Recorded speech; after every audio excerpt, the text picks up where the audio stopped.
Hello, Craig. Hello, GameBot. Last time on Well Dressed Bones, Cal left actual hell to instead experience her personal hell. Um, after making their way back to the exit of the Death Realm for the High Clerics test, uh, uh, May, Cal, Sister Tail, and Brother and Harkin were confronted by the Bargist, as well as a final test. A final test to lure the desperate or the faithless into killing themselves through a trapped pseudo soul that the party were instructed they had to destroy an actual human soul to come back. But if anybody was willing to do that, they were not worthy of continuing to be alive. Um, and Harkin, unfortunately, fell to the Bargist, as did Tail, but in a very miraculous turn of events, Cal was able to tap in to the power of this place, to her own abilities, to the connection with Fish, tying her to everyone else, to the power of Elise, and a new spell given to her by Jamal, was able to uh, resurrect to a certain extent Sister Tail, and in the process revealed herself to be someone powerful enough and worthy enough to be a saint in their religion, a um, thing that has never been done before because typically you got to be dead to be a saint. And so coming back as the living saint, Cal was met with acclaim and a new title, as well as success in the High Clerics test. And it was absolutely goddamn terrible, and she wanted to leave. Um, there are still some lingering questions.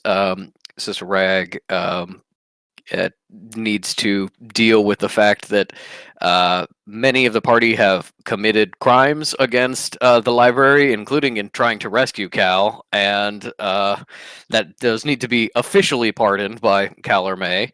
Um, and that is going to be a little difficult because Cal is running away from the attention, and May is running away from her feelings, as with the time dilation of operating in the Death Realm, Sinner has come in order to help save May after May once again threw herself into the fire, partially influenced by her remnant, but also being May.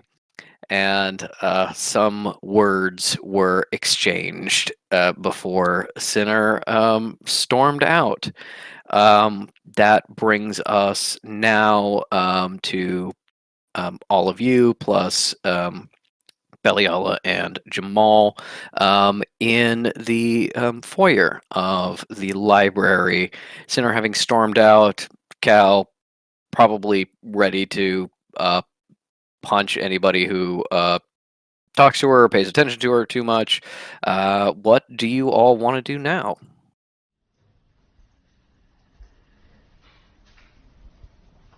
Has so does Cal like really need to have Kekano? Cal's still using Kekano as a face shield if too many people look at her. Okay, But she's not like okay. cuddling him, Yeah, but just but like Kekano is like slightly draped in the hood, so it looks like there is just a seal where Cal's face is. Yeah. Well then, Fish has just left them to it and isn't making a bid for Kekano, and is really just like, I'll make myself scarce until I probably won't be thrown back into jail just so that I'm not annoying Sister Rag again. Clams, clams, collagenous, it'll all be okay. Cal nuzzles Kakano and is like, "Thank you. I hope you're right." And then looks at Sister Rag and is like, "Is there anything that would need to be handled immediately? Any sort of pressing emergency? Um, I assume you will also have to hold vigil for Brother Tinnitus." Um, Uh, Sister Rag has sort of like purposely distracted the rest of the clerics by having them clean up the library and deal with the fallout of all this. You know, to give you a little bit of space. They're some of them are like moving, you know, back in the hallways or kind of giving you lingering looks as they're going in and out of the library doors. But there is a little bit of a bubble of privacy that Rag is enforcing. But as part of that, she doesn't have her translator, so she is speaking. It is being translated through Kekino and or Fish, since she Yeah. speaks Russian. Um, she says nothing that need immediately be dealt with, although we will need to have your official induction and two of you's first acts as High Clerics in perhaps a few hours. But until then, you can rest. Everyone is rather caught up with the spirit of the event, and I think it will take the sticklers a little longer to remember that there are some who rightly belong in cells until they are officially pardoned. As for the unfortunates who did not pass the test, we are keeping Sister Tail for a little bit more healing and observation after her ordeal. Unfortunately, Brother Enharkin has passed on, and his heart has stopped. So we will be holding a vigil for him if you would like to participate before we uh, consign his body to our garden. Brother Tinnitus continues to breathe, but his soul seems far away, and I cannot say how long that will last.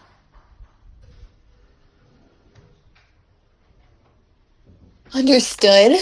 All right. So, if you do not have need of me, I will spend time with my companions. I expect that while I understand that they cannot be officially pardoned, you will make effort to make sure that no one is being actively arrested or accosted, and we will get everything done formally um, after we have had our time to recover. Of course, sister. And with your permission, while I am reorganizing the library, I may take some time to converse with Sister Oss. I don't know if you were told, but it does seem like she was rather involved in things of late. And to be quite frank, it is difficult at this moment, now that things have been revealed, to stop the archive from killing her. And your permission is to have a. You're asking my permission to have a conversation with her? I'm merely informing you in case there was some lingering feelings towards a former companion, or perhaps some information you yourself wanted to converse about. I will keep that in mind. Thank you, Scrag. It's probably like, you're like, why are you asking me this? And then you're like, oh, she's also my prisoner. This is my circus and my monkeys now. Oy. Um, and with that, Rag gives you a small nod.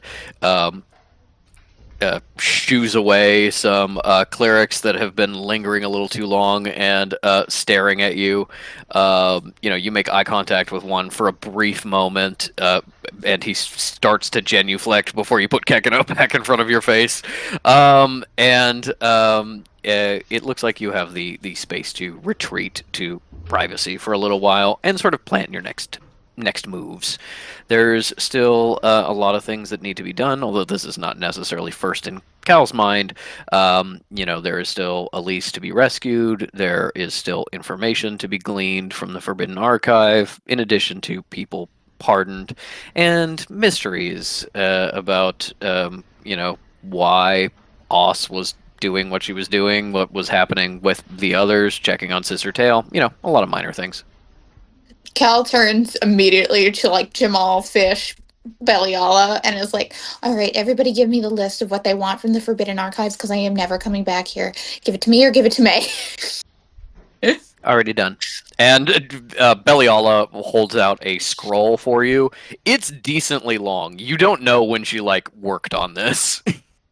And Cal, has she categorized it to give me a copy or Yes. read it and tell me what you think? Yeah. See if it's good. Give me book recs. Yes, absolutely. Jamal is kind of like, oh, yeah, no, I will do that. I think I'm not sure if they will let me, look at anything from there since I was in there, illegally, I guess. And yeah, I don't know if I'm gonna get in trouble for that. I'll handle it. Is there anything that you saw that you wanted more from? I can use the ability you gave me and make you a copy. I'm not coming back here. It's the last time this is an option open. You can look at Beliala's list. He sort of leans over and it's like, oh yeah, I did want to take a look at that one. But mostly he says,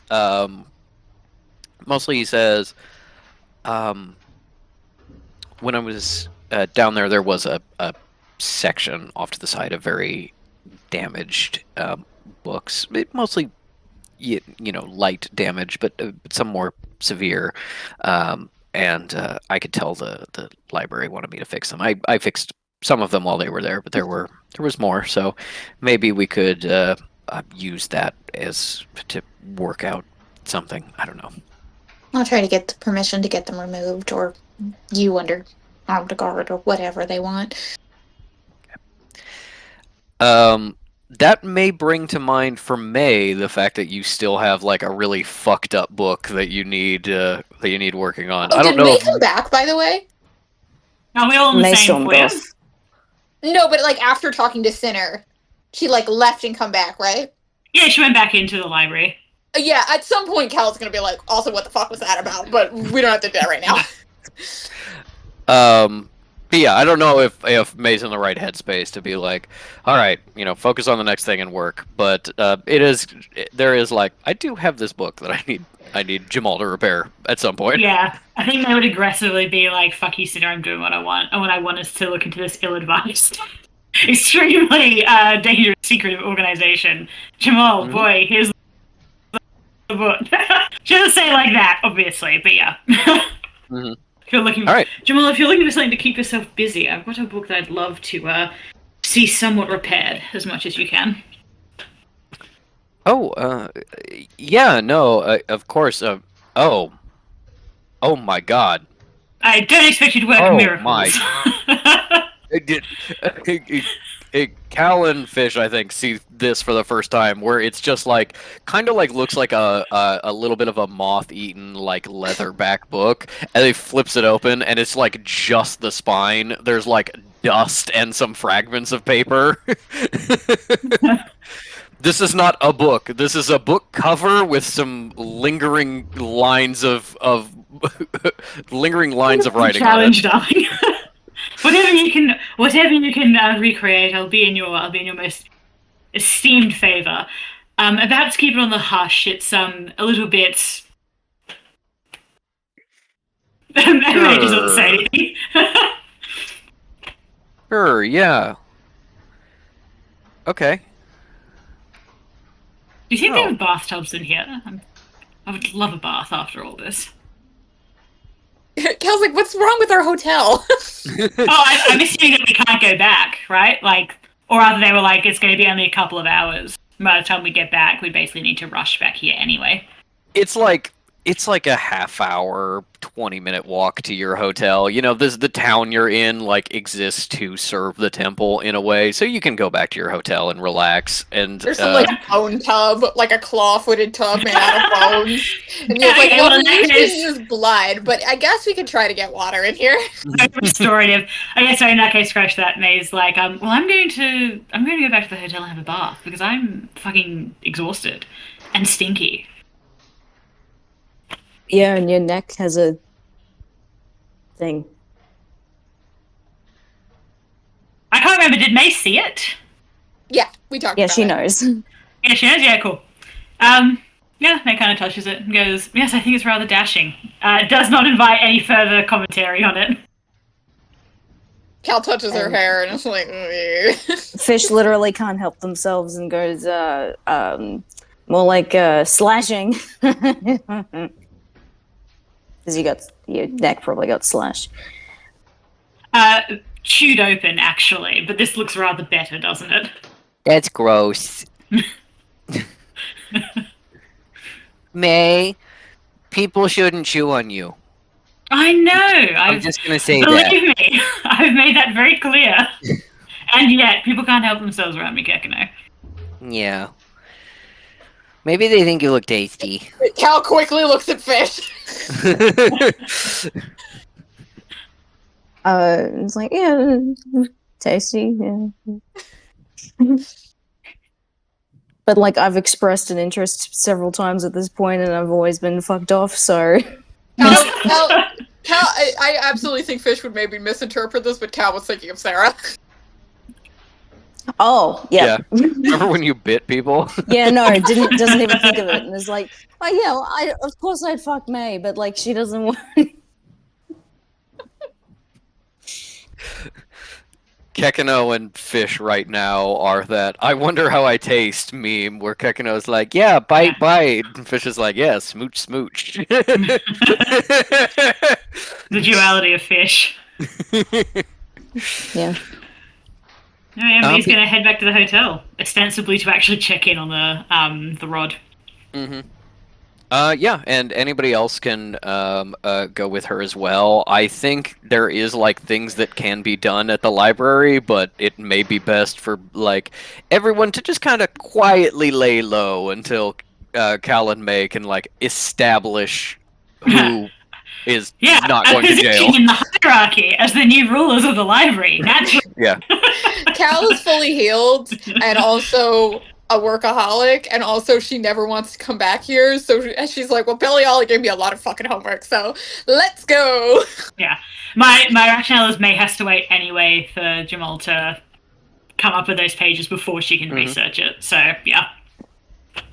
Okay, does Cal get an exhaustion level for this? Nope, she's fully healed. Yeah, like she should. She should. Maybe Patrick will I will find ways to sabotage her, but yeah, she's like, my body says, let's go. It's only my brain that's tired. Who needs it? Then yeah, which way is Fish bouncing? And Cal will also check on Fish and being like, list, library, me check on the remnants. A little bit of that, yes. Concerned about being arrested again, and so it's just like I really just need to not do anything for several hours, so that people forget I exist. We'll see how long that lasts. There's also this thing of being like,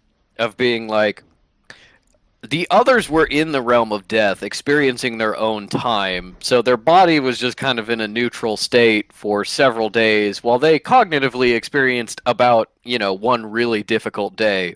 Fish was like astral projecting, so it's like, did Fish like just not sleep for like the Astro past jet 3 lag. days or something like that? Okay, so Cal, what are you doing? And Fish goes, I gotta go to bed and meditate, maybe. She hands off. Tell my dad I'm alive.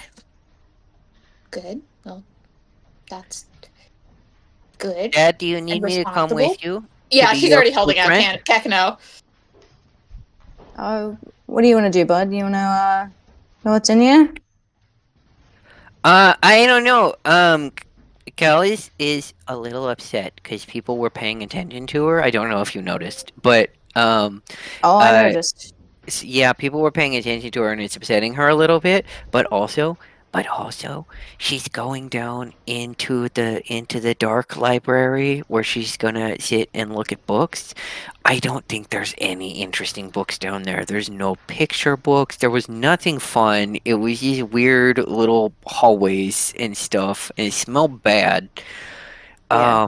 So I think she, you know, would be helped by me being there, but I don't think I would have a good time. So, it No. depends how much she needs me. No, Yeah. is this like a verbal conversation or a mental? This is absolutely like a verbal conversation Yeah, where yes. Techno he's just not kind there. of like lowered his voice in a way that Yeah. still makes him entirely audible to everyone here. He's got the temporary thing where he's like, I'm so good at whispering. And everybody like a ship away is like la la la la la la la. And Fish goes, and you're probably really sick of spending time with Jamal, aren't you, bud? No, I like Jamal. Jamal, do you want to do something? No, I think I was just gonna work and maybe keep an eye on Colliginous, so maybe help her with something. Oh, okay. Yeah. Yeah, let's nap. Yeah. Kakano, let's go. Yeah, let's nap. Let's have a big sleep. You don't want to do work, do you? No. Plunks him on the shoulder. Yeah. Okay, bye. Yeah, and Cal's gonna be like, bye. Well, thank you again, and give my best to your father, I guess. Oh, I'm gonna be telling him all about it. How brave and cool you were. That you're a saint now. And That's no, all of no, that. You can't say that to a god. That's incredibly embarrassing because I'm going to clear this up with all of them and get Okay. that. I'm clear pretty this sure they up. said you were a saint. No, You're I going mean, to undo a literal act of sainthood. I didn't know you had the it power. wasn't an act of sainthood. They're confused. May like looks at Fish. I didn't do anything. This looks back at me. I was like, I'm pretty sure they said that you were a saint, and I wouldn't they respect know? other people's beliefs and religions, so I'm just gonna go with it. Like, I didn't why think would I? part of your I was doctrine was using- cakesy backsies. Well, the I was- necromancers, so like it's Takesy Baxy's life, but yeah. Yeah. I was using the spell that Beliala and Jamal provided for me. I'm not sure why they haven't figured that out on their own, but that does. It was not. Not very at saintly to all- lie, Colliginous. No, I was using that spell. I was using that spell, and it protected I know you my were. life force, and therefore my soul was never in danger, and this was not an act of sainthood. And I'll explain that to them, and they will feel embarrassed, but it will stay within this temple, and we'll never have to acknowledge it again. Yes, of course not. Saint Denier. Well, I'm so no, you sorry. I used- won't bring it yeah. up ever again. They know what spell Listen. you used. As soon as it becomes true, then yeah, sure. But for now, I'll see you later, Saint Denier. Get anything from your room, Saint Denier? A halo, perhaps? some flowing robes. Do you require a drink? Please, Saint Didier, inform us. It is the least we can do as your We're humble at your servant. service, Saint Denier. I could just Where you- take Tinnitus's temple and you'll never see me again. Oh, that would never happen, Yeah, but Saint Didier. you want to, but you want to see us again. You do, that's the problem. Considering not. Does she not appreciate her most humble servant? May is like bowing and backing out of the room. I think Fish is enjoying too much looking at the mortification on Cal's face to actually take their eyes off her. But like they're doing the all right, bye. Beliala is kind of like looking back and forth to you guys hamming it up, and Cal, like as you're leaving, is like, "Are we actually calling you Saint Denier now? Is that the new title No, that to you the want?" wall. I will Yes! demote you. I can't demote those two. I will demote you. Okay. Okay. Looks at Jamal. Jamal's like, not my smoke. Man. Then you all get to work. Beliala sneaks off. She is probably like actively wanted by the other clerics because she was causing the most stuff, but she just kind of flits off and says she's going to check on Sister Tail, and because it's something she knows Cal would want her to do, while Jamal and Cal head for the archive. I do want to remind Ink that Fish did have some things from the archive that they wanted. There was some stuff about like death I god. knew there was. Yeah, there's some stuff Yeah. about death gods that you wanted to look at, and you also found the book that was like crazy disciple figures out the identity of the abomination and like tracks where he's been and what he's been doing, like the actual history of that, and that's one of the things. I'd like to make an amendment that, like, this had always been the case. Mhm. That Beliala has her list, and like right at the bottom, Fish has scrolled books for Fish. This one, this one, this one. So that they don't, because like they don't even have to ask. It's just on the list. Mm-hmm. All right. Then as Fish and May head back to the hotel room, and Cal heads back into the darkness of the archive, we will first, I think, deal with a little bit of lore dumping. As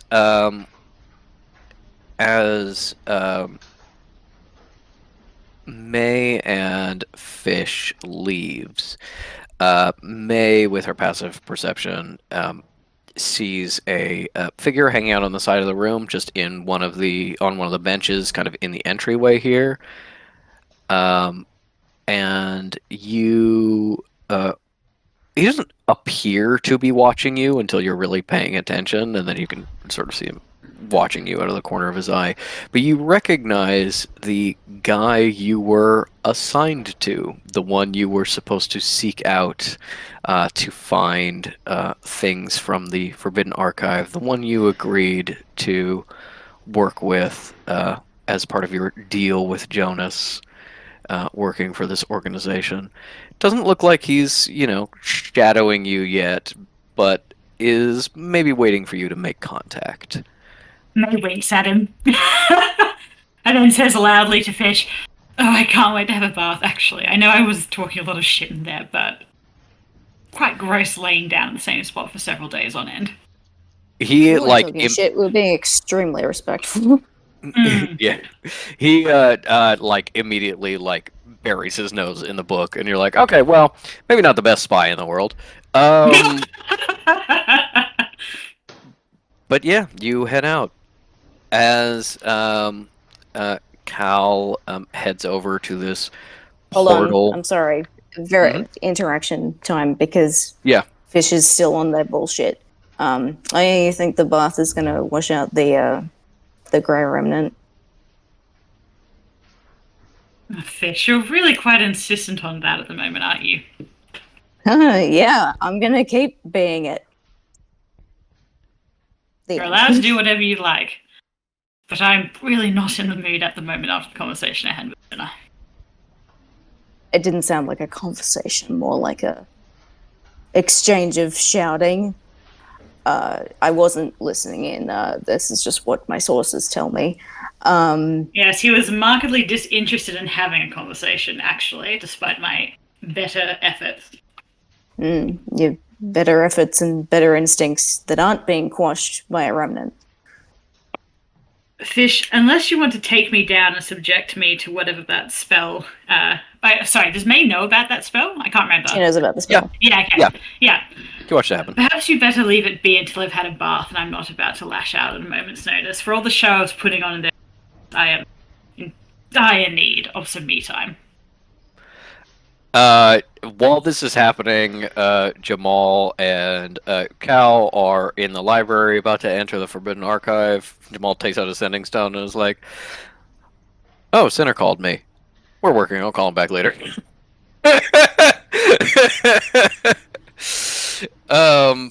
May would also be like looking out for signs of Sinner all the way back to the hotel in the way that you do. You know your ex is in town, and you're like, yeah. I refuse to be caught out. Fish kind of wants to keep annoying May, but also sees that it's absolutely not the time, and so it's just like, I'm gonna I'm also going to town, but 5 paces behind you, as not to be tempted to continue to start shit. I think May should give me a perception check, since you are more actively looking for Sinner. He's doing the Kronk thing, like along the main wall down.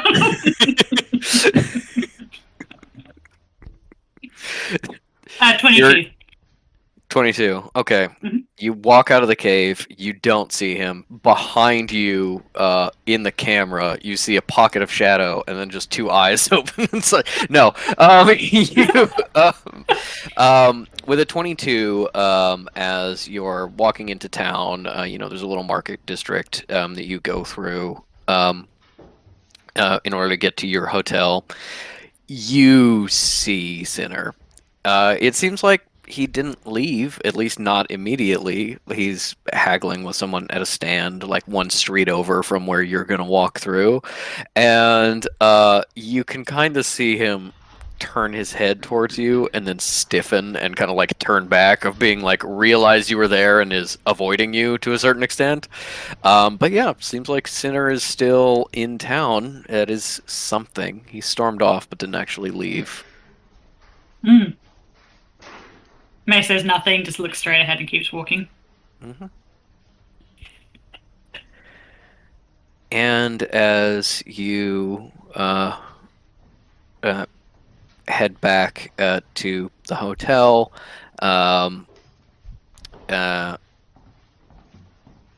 get back to the front desk, where you can ask the couple running it for a bath, and get that running as Kekino and Fish plot upstairs, and May hurries to check on a staff. You get to your room. It's a 22. The staff seems undisturbed. The closet still seems sealed. Everything still seems okay.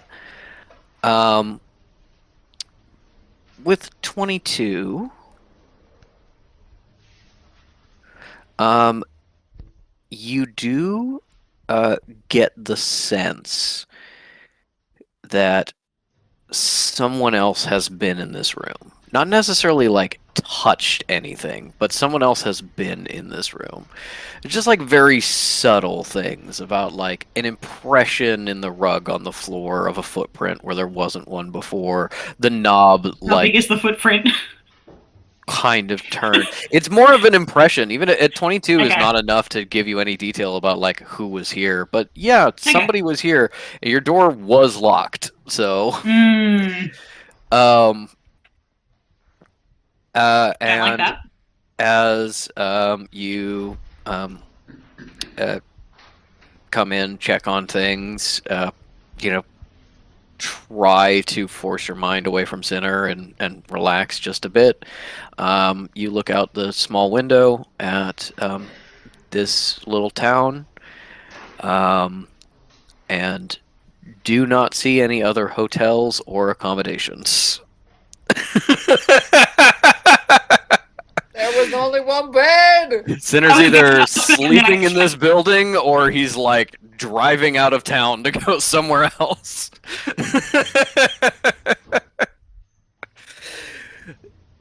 Patrick, Yes. I would like May to take her long rest in this bath, please. Yeah. Yeah. Well, the long rest is 8 In the hours. bath? You'll Why drown. am I fucking thinking that? Fish having Why to do I like keep thinking it's that knock. long? No. May! Okay. May!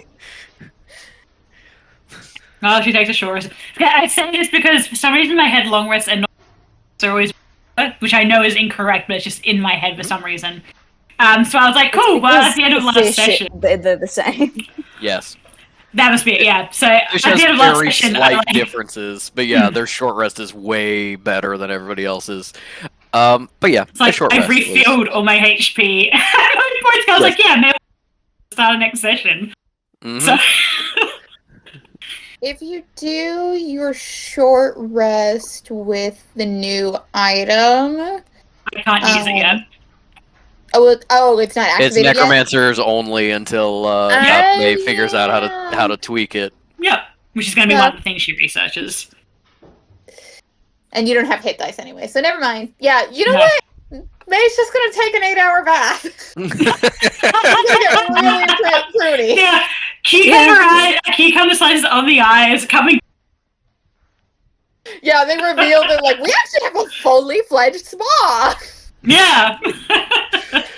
They come in to check on May, and she's asleep, but she's got like she's got like floaties, so she's not sinking below the water. Yeah. Actually, like Fish realizes, hold on, where'd Kekano go?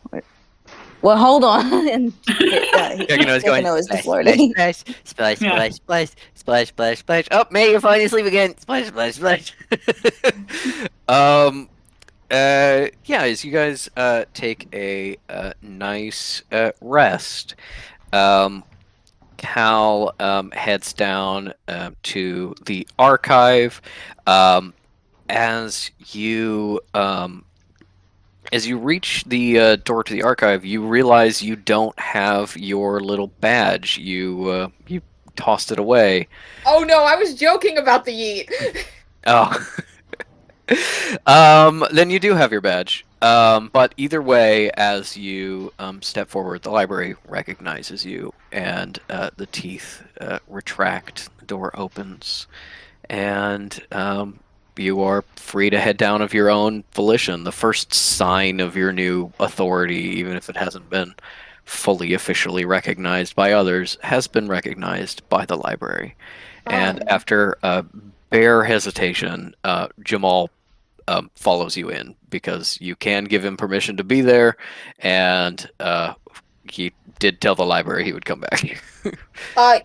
Cal reaches out mentally to the library because she's interested in how smooth communication is going to be now. Give me a I want you to make a charisma check for this. Give me a persuasion. Yeah, give me a persuasion check.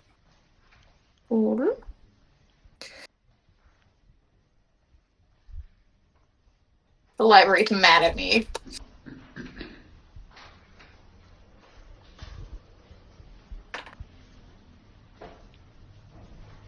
The library is probably mad at me. That's a 9. With a 9, you find that you don't have any like deeper insight of the library itself. Like the level of communion you had before seems to be what you've achieved. What you find is that it's a lot more like instantaneous. While you're in the library, you can just kind of reach out and it's there rather than having to prepare and do a ritual and all that. Um, what are you trying to? Are you trying to get any information or anything from the library, or you just kind of checking in?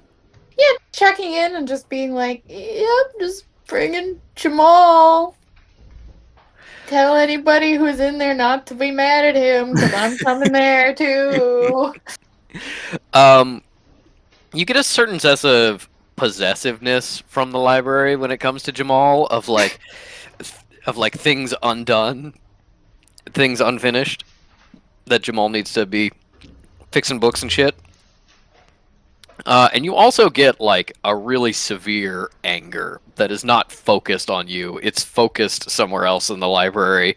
And you essentially get the psychic impression that like the library's attention is on trying to make spears out of the walls to kill Cleric Oss for killing some of its favorite people, and Sister Rag is just kind of like sitting there stopping it from doing that.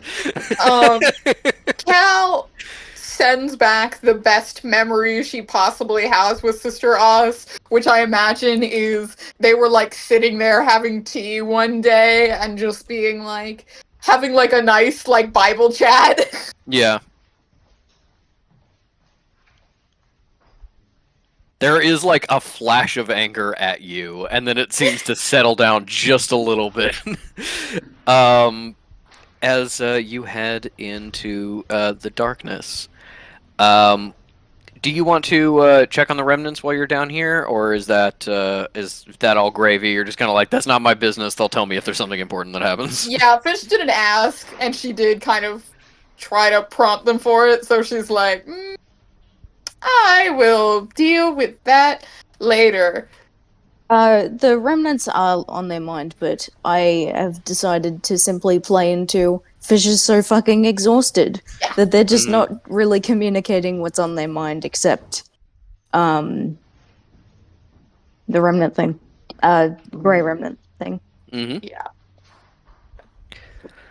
They've gone to meditate. Also, Cal picked up like notebooks and big like sheets of paper and stuff like that. So you're coming in supplied in a way that Jamal was like, I just grabbed what was at hand and snuck in and got really severely injured doing it, and now you're like, I'm actually bringing stuff to research. Then yeah, as the teeth click back out of the way, you descend into the archive. We're not going to roleplay actually being in the archive itself, but I am going to give you a list of potential topics, and you will decide if this is something Cal wants to look at right now, or if this is something the others will be able to look at later instead. I assume you get even more information about the maps and such to find Elise. Yeah. Do you want to know about what Jamal is fixing for May, because he does work on and finish that while he's down there with you? I mean, if Jamal wants to talk about it in a very Patrick way about being like, I know you're doing your own thing, but she'll listen, but Gotcha. Okay. She's not like curious about it if Jamal's not volunteering information. Perfect. The spell that allowed you to survive. Topics. What? The spell that Jamal shared. These are the topics. These are the topics that you can decide to explore more fully right now. Yeah. Say now or later, just like the candy bar. Sorry, I did not understand this call and response. Later. Okay. The history of the Grand Archive of the Wandering Soul. This is a Beliala request. Yeah, should go through Beliala's requests. Okay. The history and potential identity of the abomination. Yeah, she'll do that one. Okay. I mean, you're doing all of these. It's just Yeah, whether now. Cal is getting the information now or is someone else going to read it later. The different ways of traveling in the realm of death, the Explorer's Journal. No, she doesn't need that anymore. Okay. Anything about chaining or corrupting or controlling major spirits, including potentially the Barghest.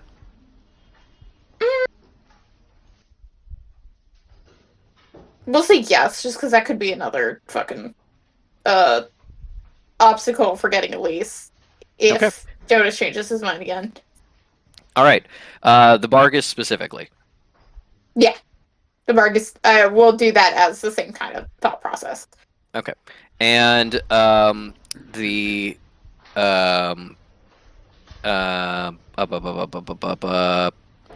mortal gods of death and the relationship between death and gods. Was that a Fish request? Because I remember I said that, but I don't know if that was on Fish's list. Yeah. If it's on Fish's list, then that'll be a now. That'll be a now. Okay. Then with that, we will get into lore dump time.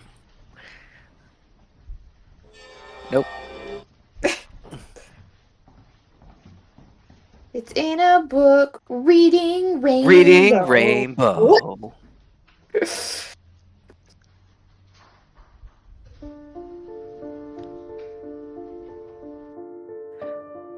Okay. First, you go through and get the maps and things that could potentially lead you to Elise. You find the shrine that she is closest to, the one she was able to communicate with you.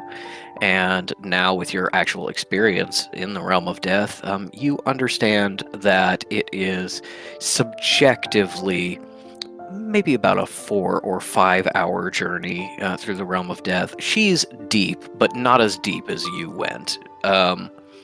And you realize that she's not really on any of the beaten paths. You know, that's probably on purpose.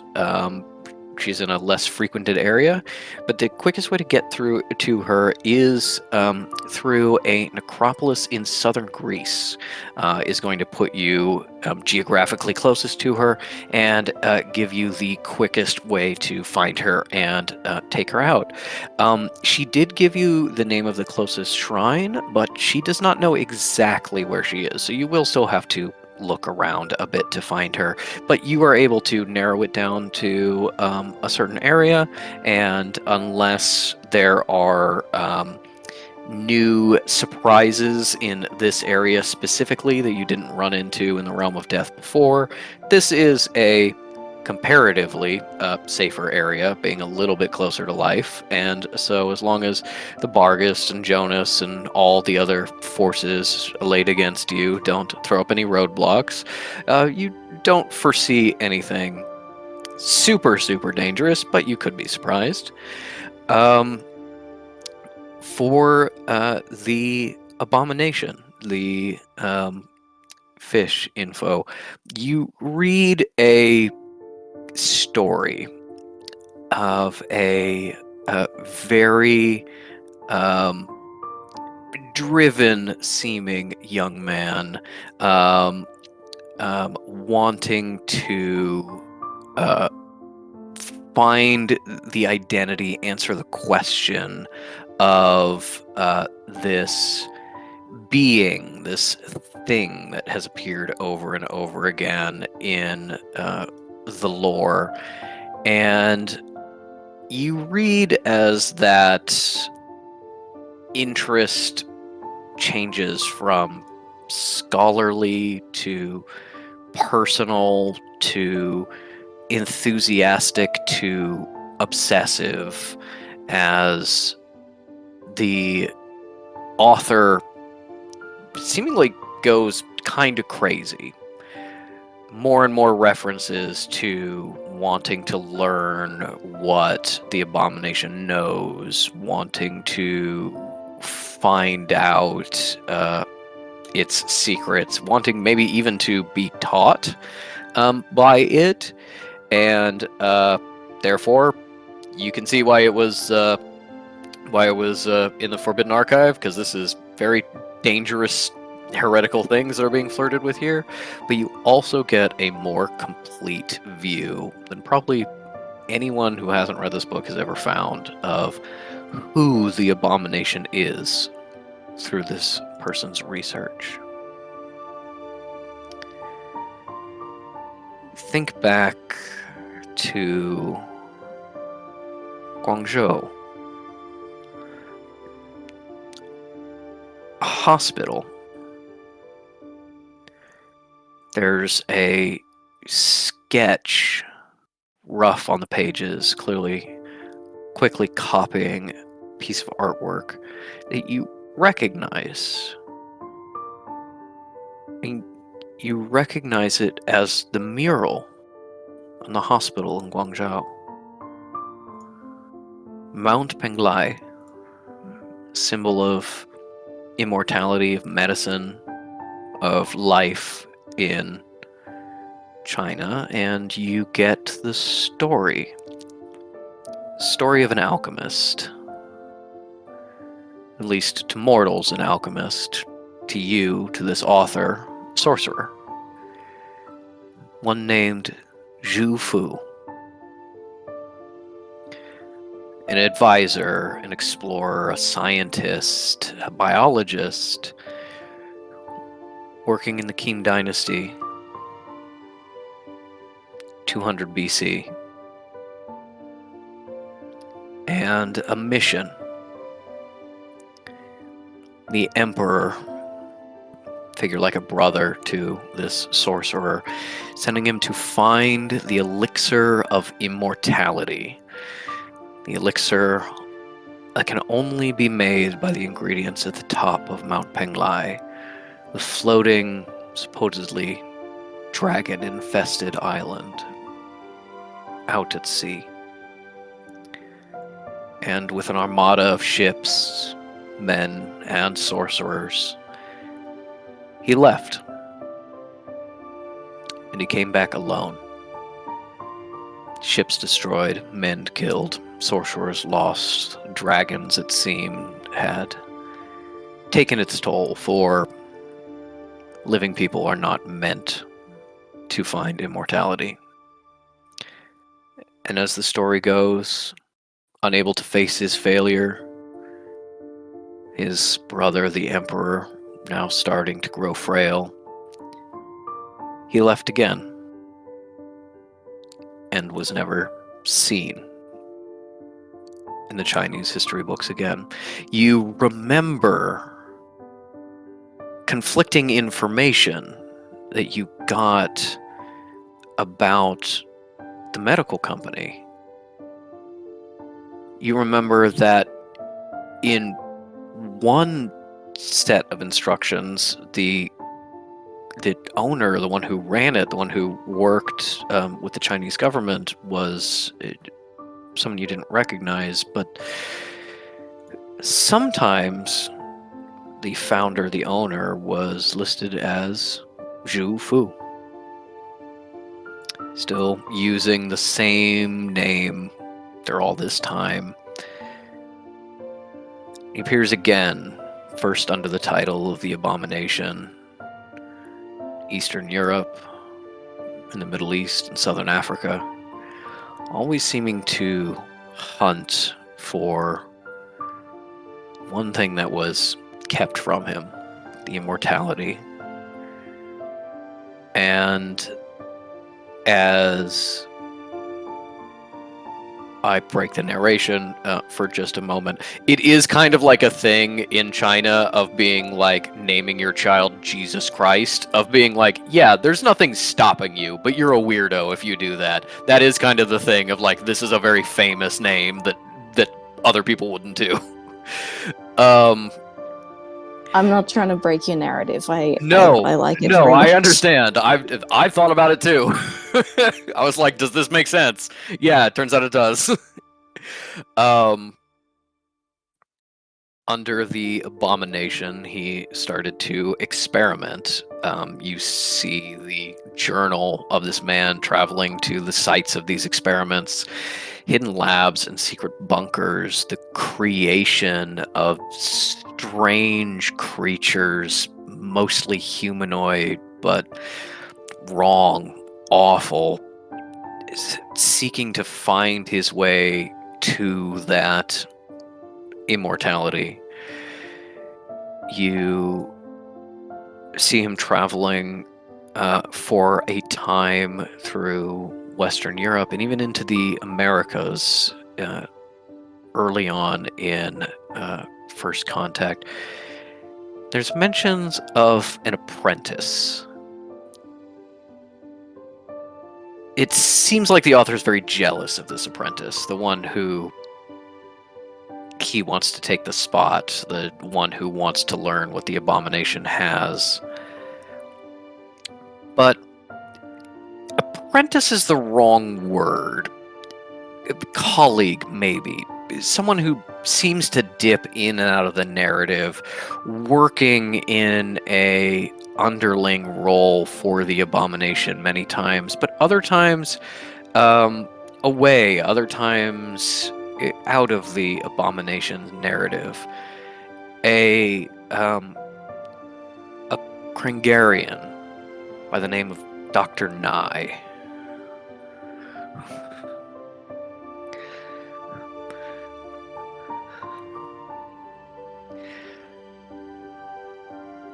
This person gets more and more frustrated, more and more insane as he tries to track the abomination's movements. You feel the evolution of a cult of some kind dedicated to working for it, achieving immortality for it and for themselves, generations born into service of the abomination, and keeping this man away from ever getting too close.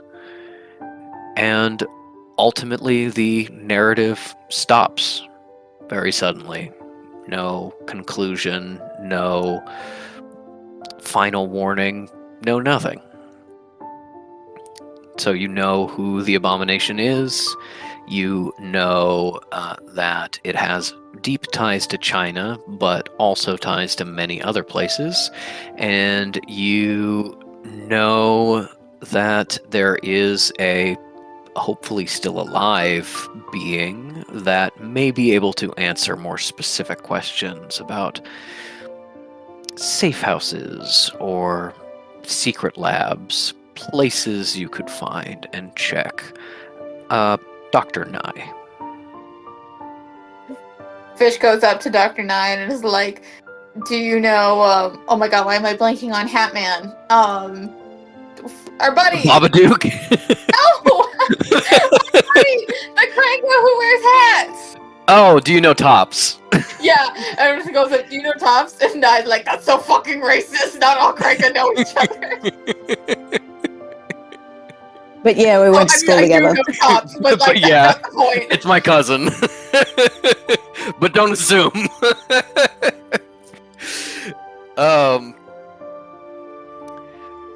Yes. And then the other things you wanted to know about right now was death and the gods, and I believe there was one more. Was that the spell? I said spell later. I think we were looking. It was it was the Babadook. It was the Yeah, it was the Babadook. It was the Barghest. Yes. Vargas. As you I'm sorry, I had a thought. It made me laugh. I'm sharing it now. Yeah. Going to Tops and asking him, hey, do you know Dr. Nye, would be like going to a modern day German person and being like, hey, do you know one of the guys who was doing the horrible World War II Yeah. experiments, and it's like, Yeah. Do you know No. Joseph Goebbels? It's like, no. Also, why do you want to meet this person? no, just assuming that you knew each other. Anyway, I'm also thinking though about how Irish people always joke that they're like, somebody will fucking come up to me and be like, "Oh, do you know Jim from Kilkenny?" And I'm like, "Fucking, we don't know." I do know Jim, but I do know Jim, but stop I do. assuming. Jim's aunt is my mom's best friend, but stop assuming.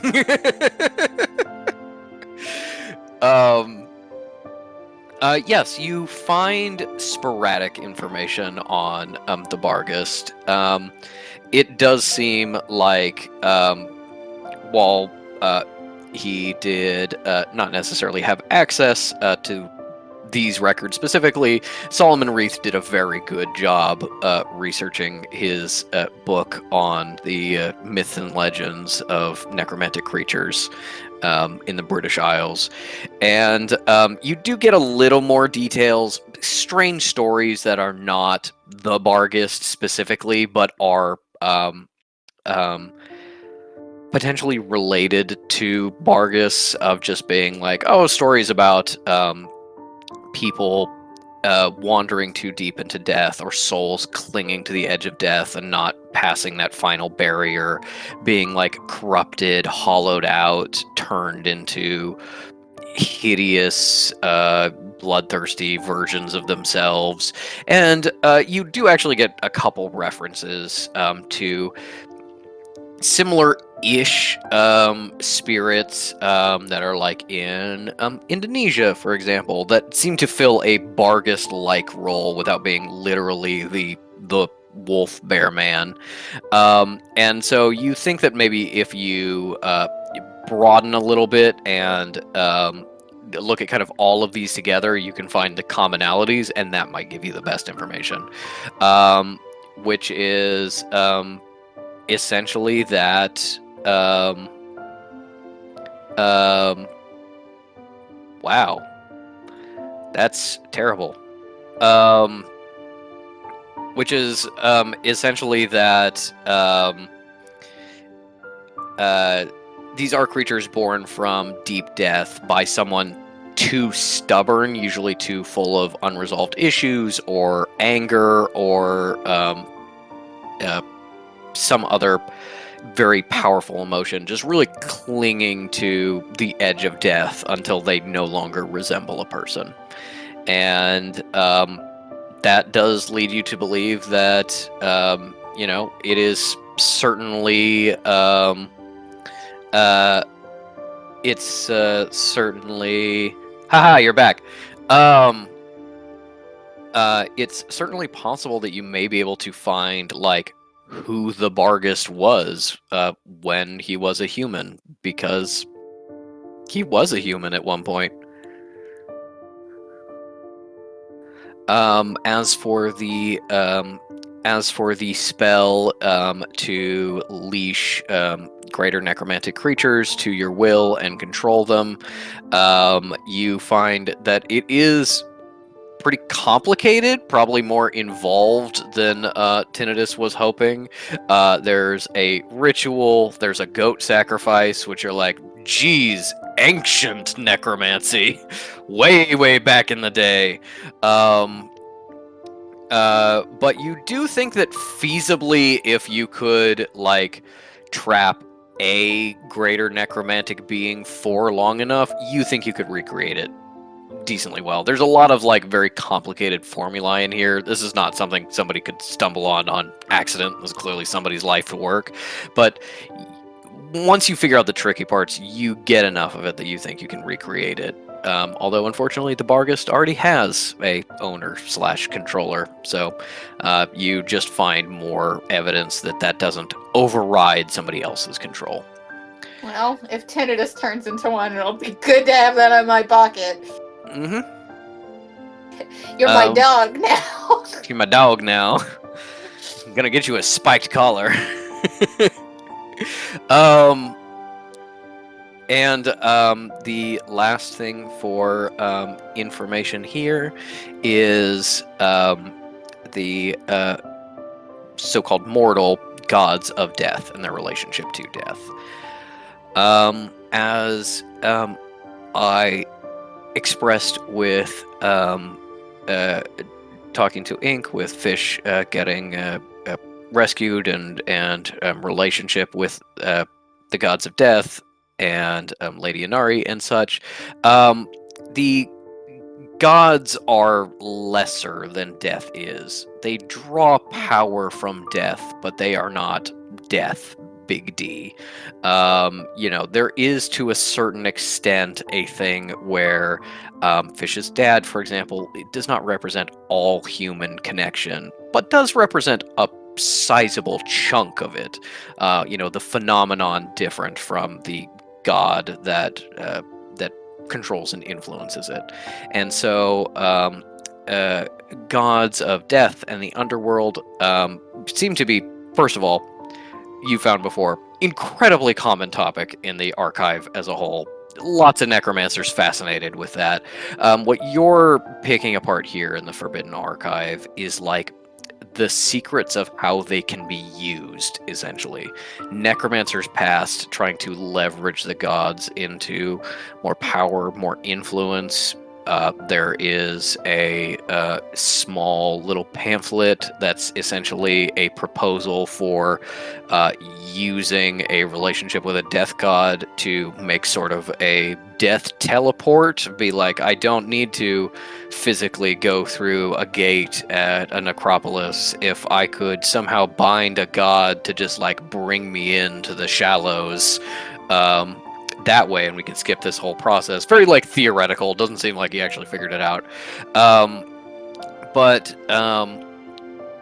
one thing that is really interesting does catch your attention, which is that why gods exist, what they are, and an exploration of kind of how their power can be used.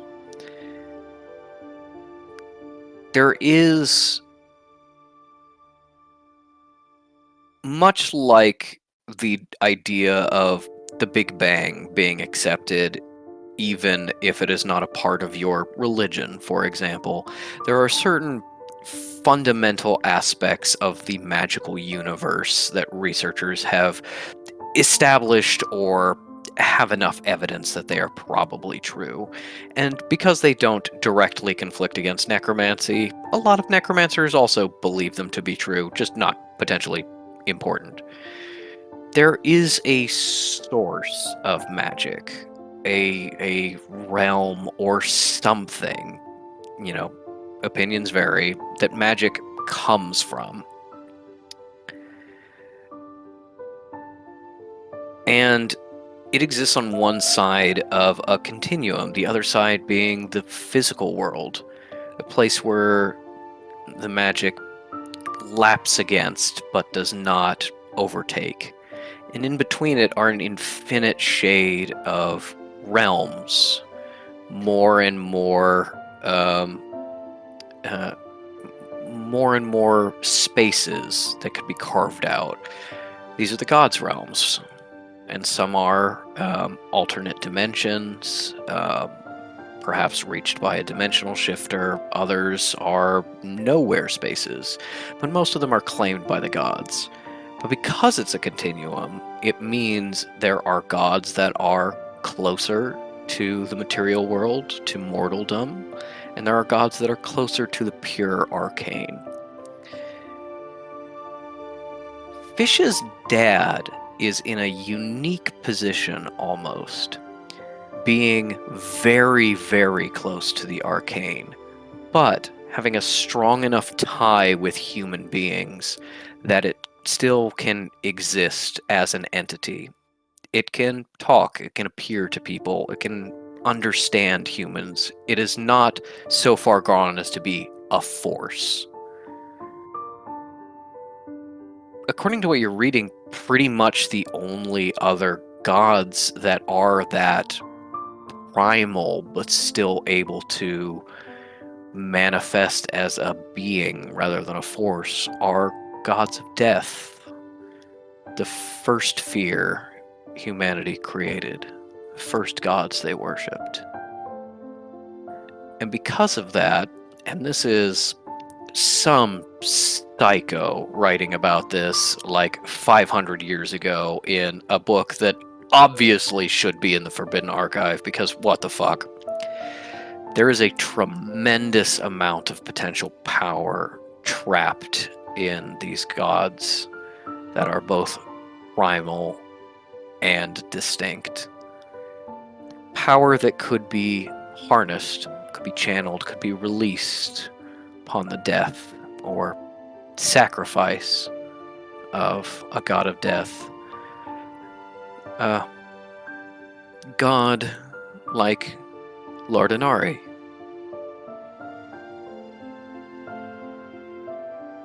You see records of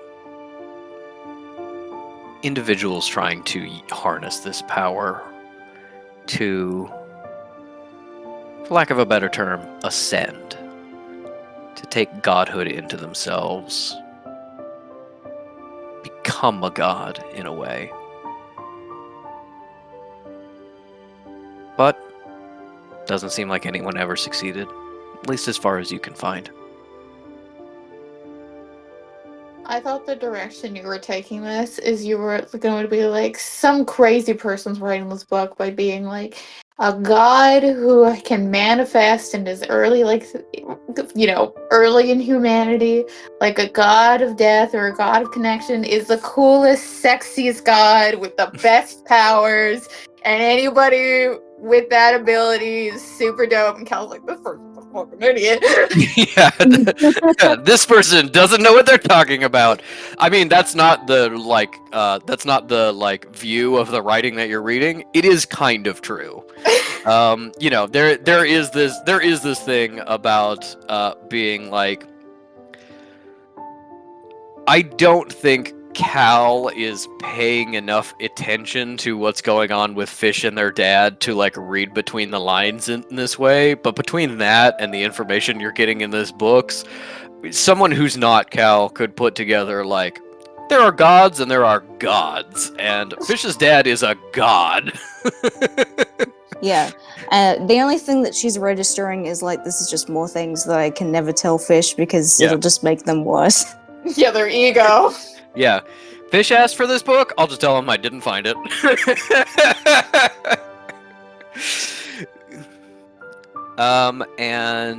With that, Jamal has been keeping an eye on you, helping you sort through these books. Working the... Did I get the one for Beliala? Yes. Do you want to... Oh, that was the last one. Yes, the history of the archive. There are a number of holes that you recognize immediately, but some things that May would be very interested in about how this was an ancient site, how there was some kind of god king that ruled here with eyes of blackest flame, and created kind of like a proto death cult that would eventually influence necromancy as a religion. Yeah. Just some things that May would find really interesting and could probably add context to things she gleaned from certain cave walls down here. Interesting to Cal out of a scholarly sense, I would say. But yes, there is this kind of thing about being like, the archive as it exists is like as old as necromancy, but the place where the archive was where humans worship death in the long before necromancy. And then you're like, okay, according to this is like human beings kind of sort of made civilization and managed to speak to each other, and there's been necromancers here living here since then. Like there's a lot of continuance that you wouldn't have expect, which makes sense for this being just such a powerful nexus of necromantic magic. people have been dying and pumping death juice into this place for more time than has been recorded. This may have been, perhaps not continually inhabited, but mostly continually inhabited since the time of the ancients.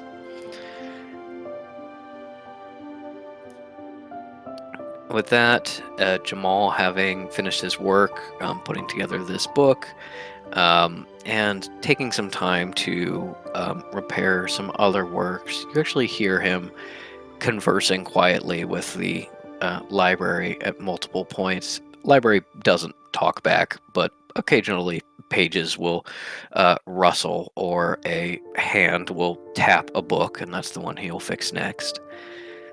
Clearly keeping an eye on you and probably looking at you too much because he is really focused on you because he almost lost you. Not that Cal would be accepting of that idea.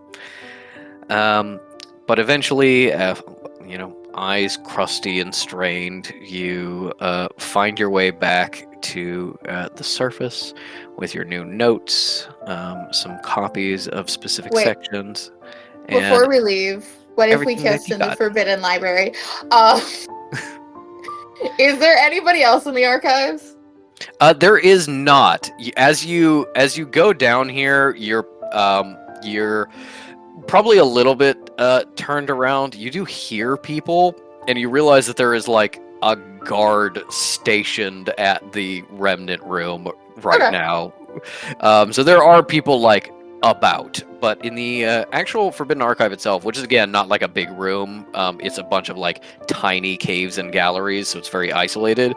You have been through most of it, and you didn't find another living person. So if someone was here, like when you came down, they slipped out without you noticing them. Yeah. Okay. Well, Cal will be like ask the library to give her a heads up if somebody's like coming in, and then she like slides over to like, I don't know, whatever bench Jamal is on and sits next to him and is like, "Are you doing all right?"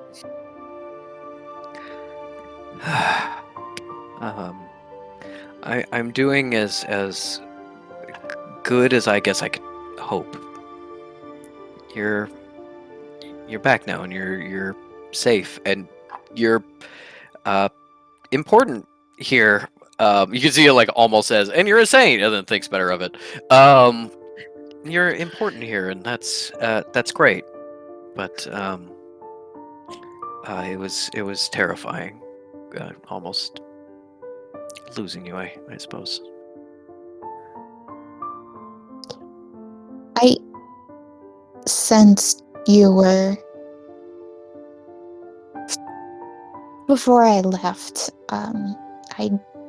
I got the impression that you were maybe having doubts about having to be in the position I left you in.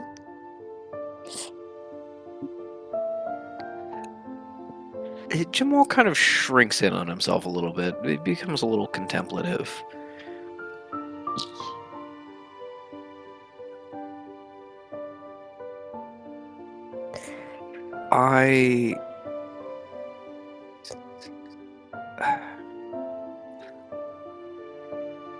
I don't think I could hold together a temple without you.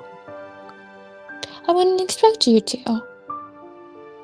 You can just, I mean, it's not that I'm bequeathing it to you. But when you put yourself at risk like that, you are, in a way. You could do whatever you wanted if I died. I wouldn't know. I wouldn't want you to do something you wouldn't want to do. No. Right, yeah. Yeah, that's what I meant.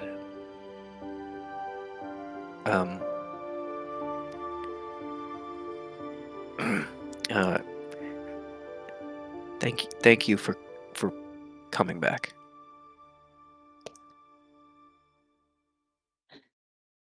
I don't know how to alleviate your fears that I will be in danger, because I don't. Having that anxiety has been a part of me for at least as long as I've been in Canada, and I just see that as part of me. And I don't want you to feel as anxious as I do. But when you came before, you were alone. You didn't have anything. You hadn't found Elise yet. You didn't have a temple. You didn't have anyone. You've got things to protect now, care about. It's different, Cal. At least I think it is. You think I'm being selfish by putting my life on the line? I'm not thinking of you and the others.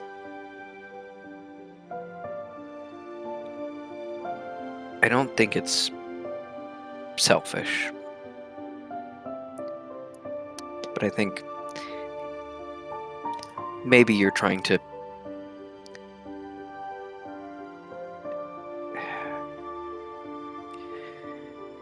maybe you're putting too low a value on yourself. No,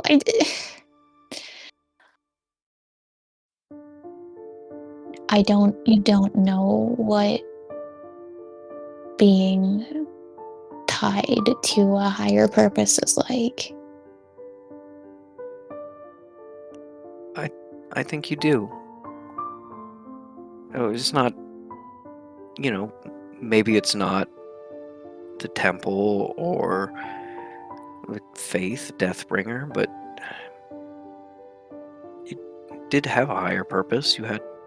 No, Cal's saying you don't know what being tied to a higher purpose is like. Gotcha.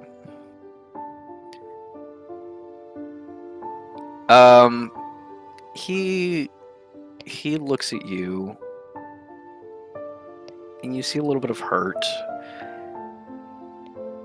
and he says, I feel like I do. I often feel like I'm tied to a higher purpose. But maybe not. Maybe that's just wishful thinking. I don't know.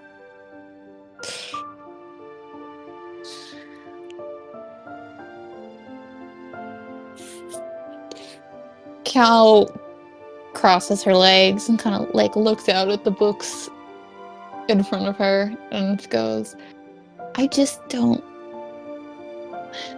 It's not my intention to be causing you pain or grief.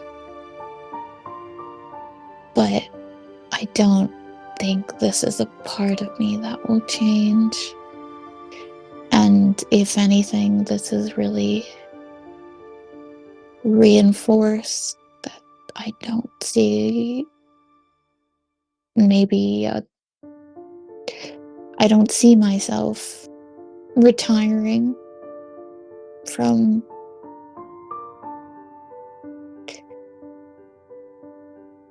being an abbot anymore. Good. There are a lot of people counting on you, but I guess if I'm not tied to a higher purpose, it's okay to be tied to a lesser one. Make sure that higher purpose people are taken care of, are fed and sleep enough, and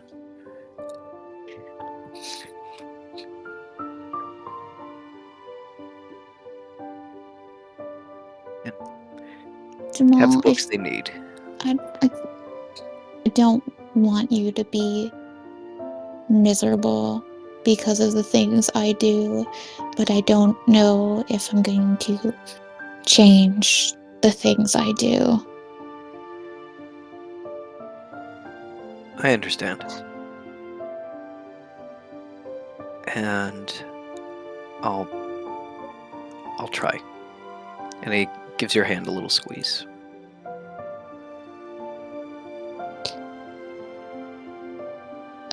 Cal leans in, kisses him on. I was like, can she even reach the forehead sitting? Kisses him. I'll be more realistic. Kisses him like on the jaw. And says, "Thank you for saving me." I'm glad I could. I mean, I'm glad I could do something.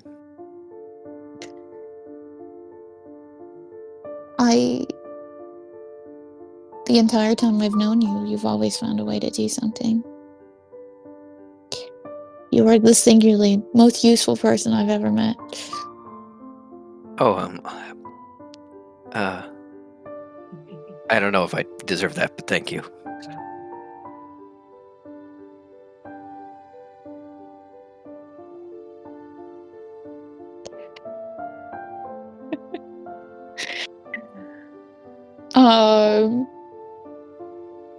Is the library going, ooh, sha-la-la?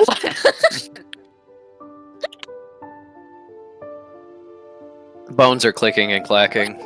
Say, kiss the girl. Whoa, whoa. Wow, wow. Yeah, no, if Jamal's not looking to continue the moment, I think Cal's like, all right, did my job, did my girlfriending for the week. Good job, collisionist. Yeah. And, Jamal doesn't necessarily seem happy, but seems resolved and perhaps relieved. And as we pull out from there, we will see what has been happening with the others. Only one bed.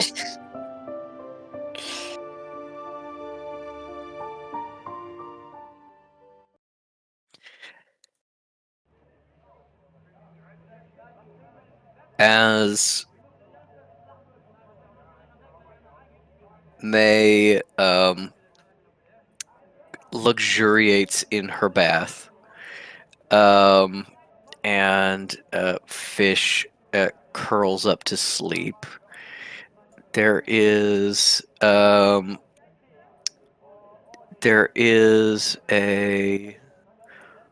little niggle in the back of your head, and then a response or a something. You feel Jonas's attention.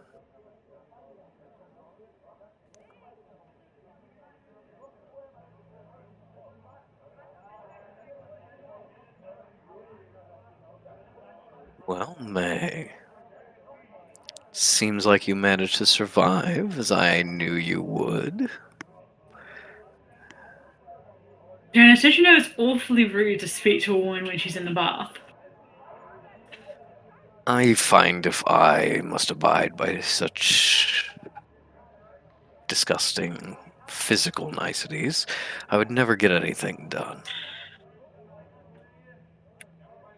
Are you Well, I'm quite at relaxed, your May? leisure. Sorry, what did you say, Patrick? Are you relaxed, May? Are you calm? Noticeably less now. Well, then I think it is time to get to work. We have a deal, you and I.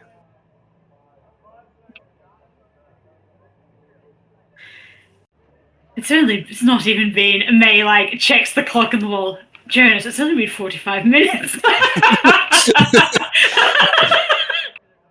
Honestly, you probably look up. You're like, Jonas, it's been like an hour and a half. How many times have they refilled my tub with hot water? Like 6? Jesus. They're very good at what they do. And May kind of like sinks into the bath and leans back and is like, yes, I rather suppose we did. What did you have in mind? Referring to like what books does he want her to look at? Well, I'm quite sure I don't know. I understand there is a gentleman of some description within the library to Gentlemen generally are. guide you as your new Oh yes, that supervisor. incredibly obvious chap in the front foyer. Perhaps you should pick your spies more wisely. This was an external hire. Ah.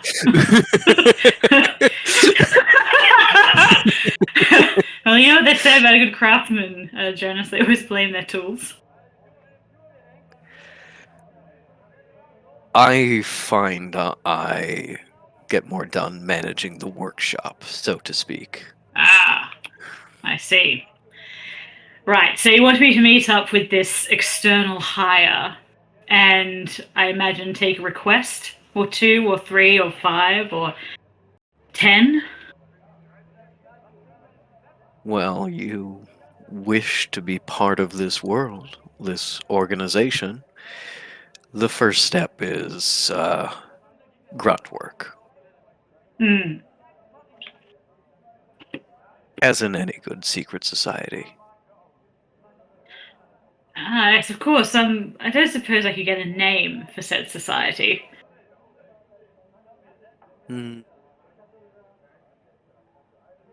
No, I don't think so. Perhaps one day. I want to check something before Jonas plucks off. Which is that you do have the name of the society. Oh no, she has the name that it's the house, but she doesn't have the DAV, the full name at this moment. I'm torn between Mage name dropping the author of the book and see if that gets a reaction, or her holding on to that for now.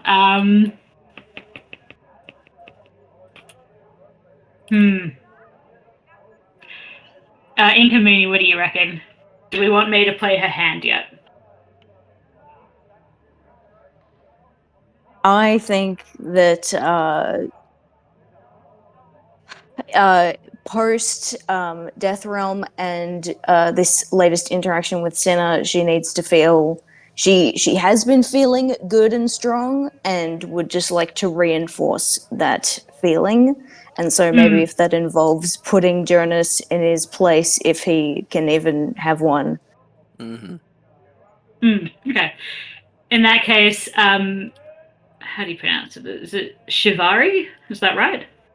Shivery. Shivery, yeah. May does putting her hands behind her head, closing her eyes, luxuriating, and says, "Oh, that's a shame. But I don't suppose the name Shivery rings a bell, does it?"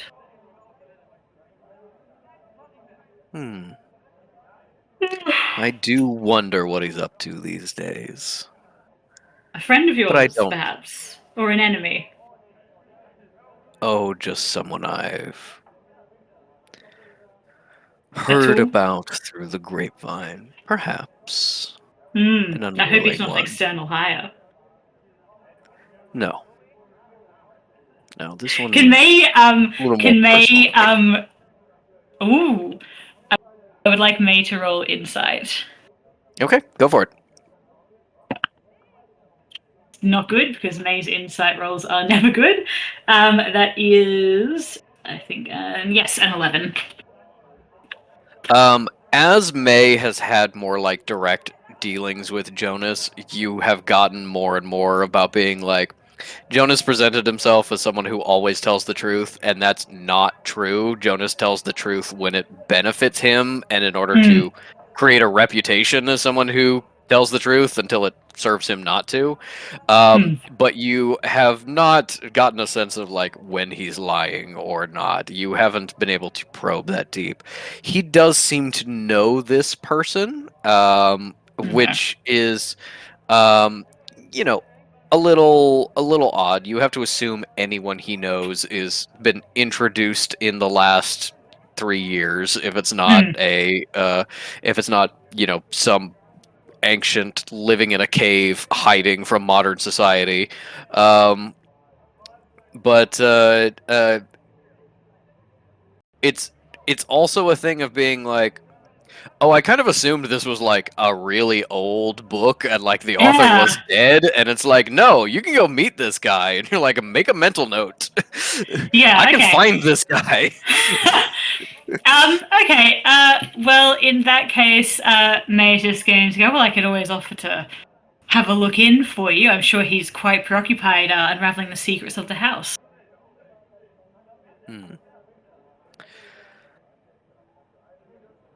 I think perhaps there are those of the house who would be very interested in finding them. Perhaps a way to shift aside the grunt work of a new applicant. Something impressive. Well, we both know I am impressive, that is.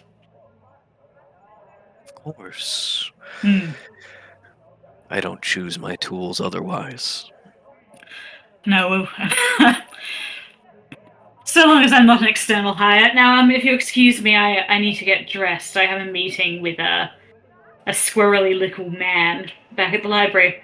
Can May cut off the connection herself, or is it Nope. purely like no? Okay. I think May can try of being like in the past, before you made the deal, you could kind of like push Jonas out of the way a little bit. Like you couldn't force him out, but you could kind of heave against him a little bit.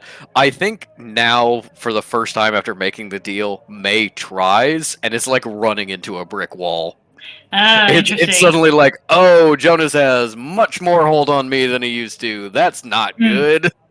Yeah. Great. I think she's gonna get up and be like, "Oh, hang on." Very well, May. Get to work. And disappears kind of like on his own time.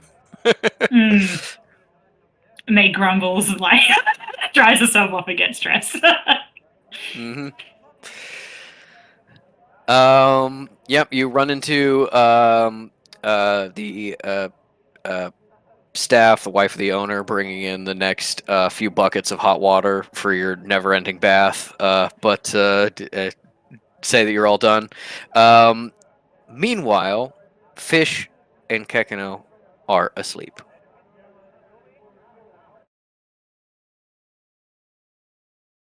Dead asleep, like not getting up, kind of asleep.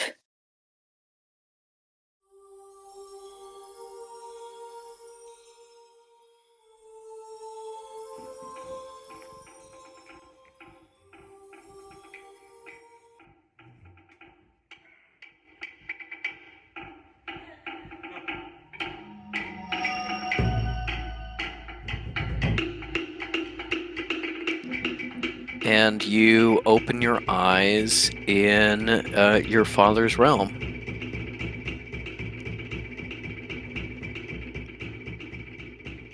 What does it look like right now?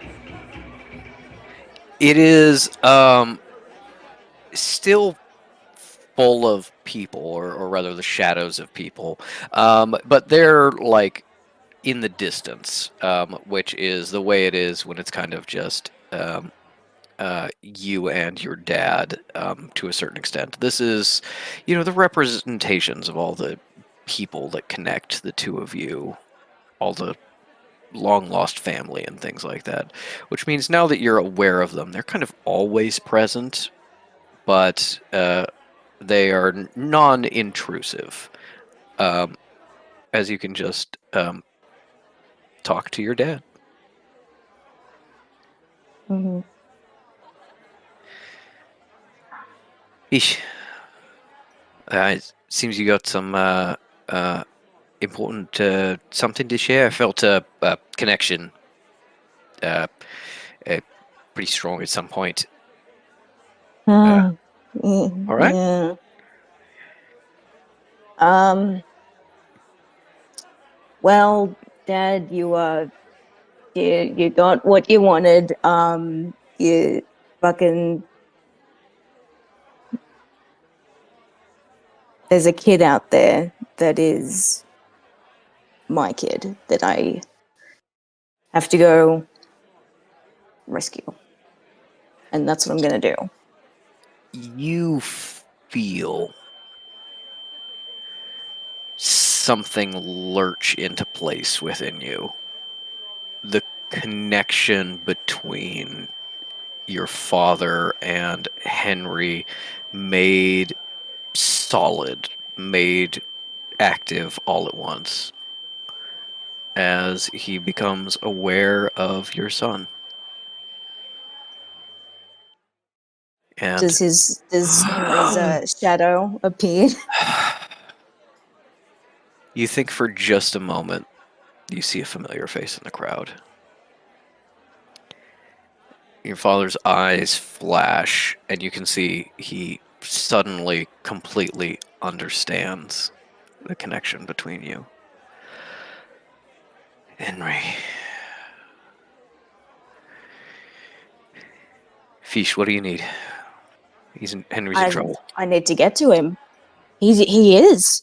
And well, okay, that's the thing. I've been putting off thinking about it. Otherwise, I'll freak the fuck out. I have to go and get to him and make sure he's okay. And because he's trapped, and Jonas is with, and it's bad. It's Dad. It's bad. I can't let that happen. Even if he, wasn't mine. Like, it's just bad times.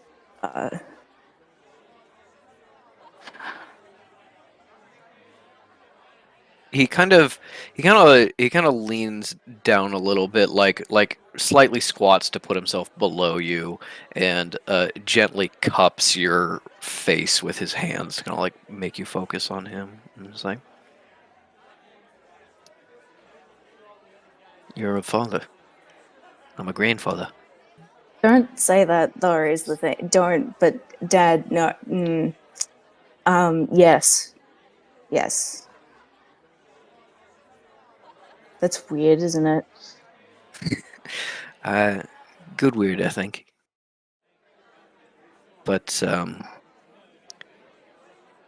Fish, you were taken from me, or I was taken from you before I could ever really be a father. When you were, well, when I was alive, and you, it's never too late.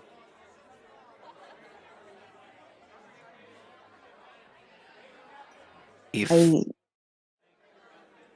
I grew up thinking that that you left me, that you didn't want anything to do with me. Like you could have taken me with you and didn't. And I understand that it's not like that now. And I keep thinking about that, about Henry and what he must think and how he must have lived. And Dad, I love you, and I know that you were always there for me, but I haven't always been there for him. So I have to really go right the fuck now and be there now. You're right. There is always time. It's not too late. I have to go now.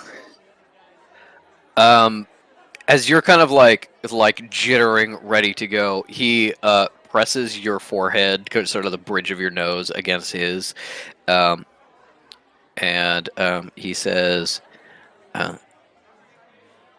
"As much as it hurt to feel these things you felt about me, you thought about me, and all of the pain that you went through, so I wasn't there. I got to know you now, and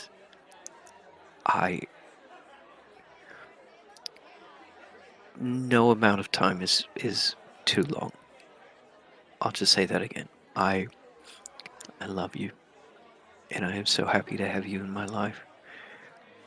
And I wish it had started different, but I am glad to have it ending up here.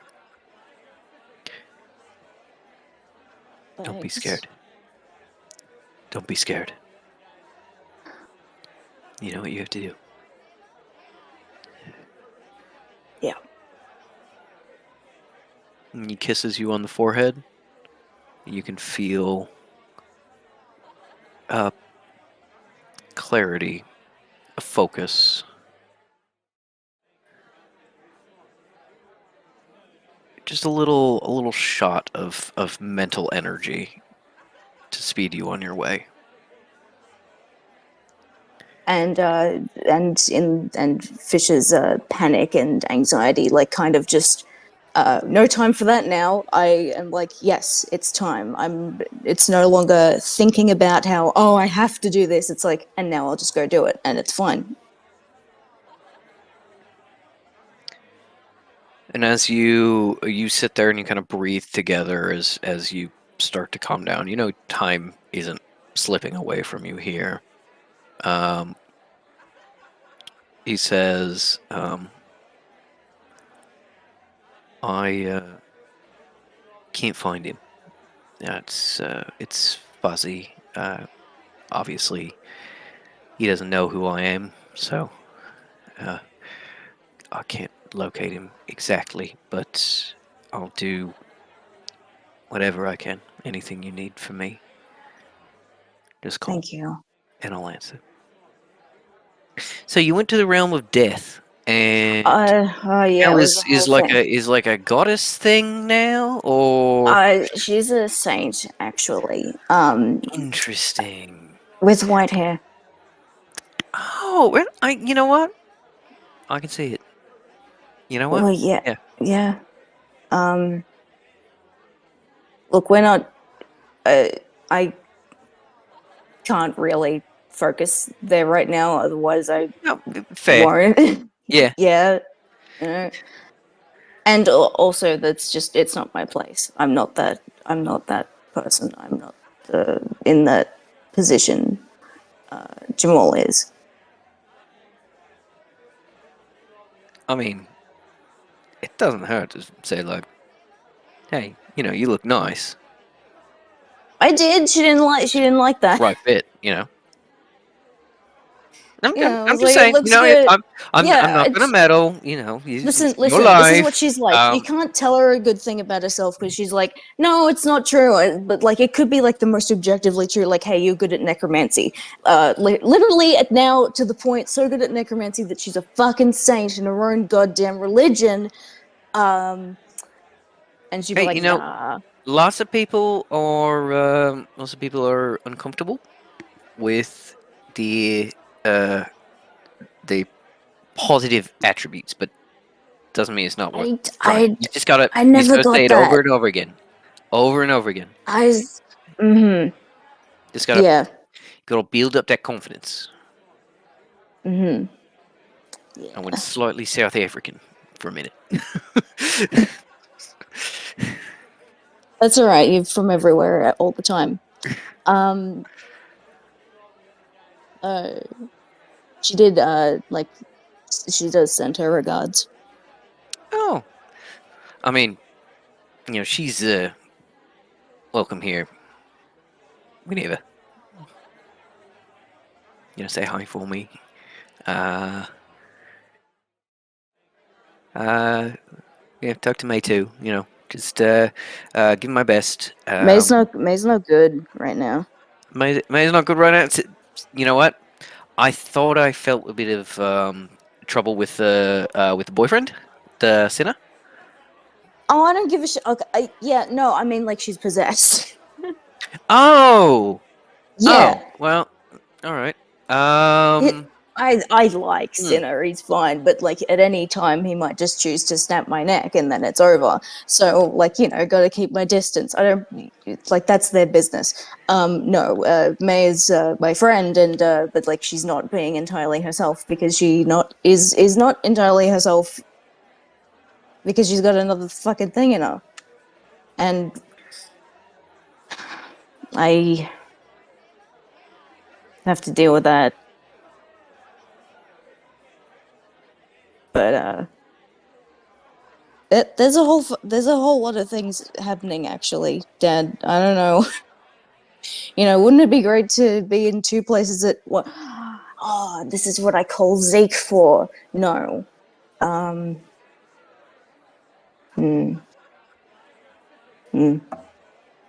mean, if you got something for your brother to do,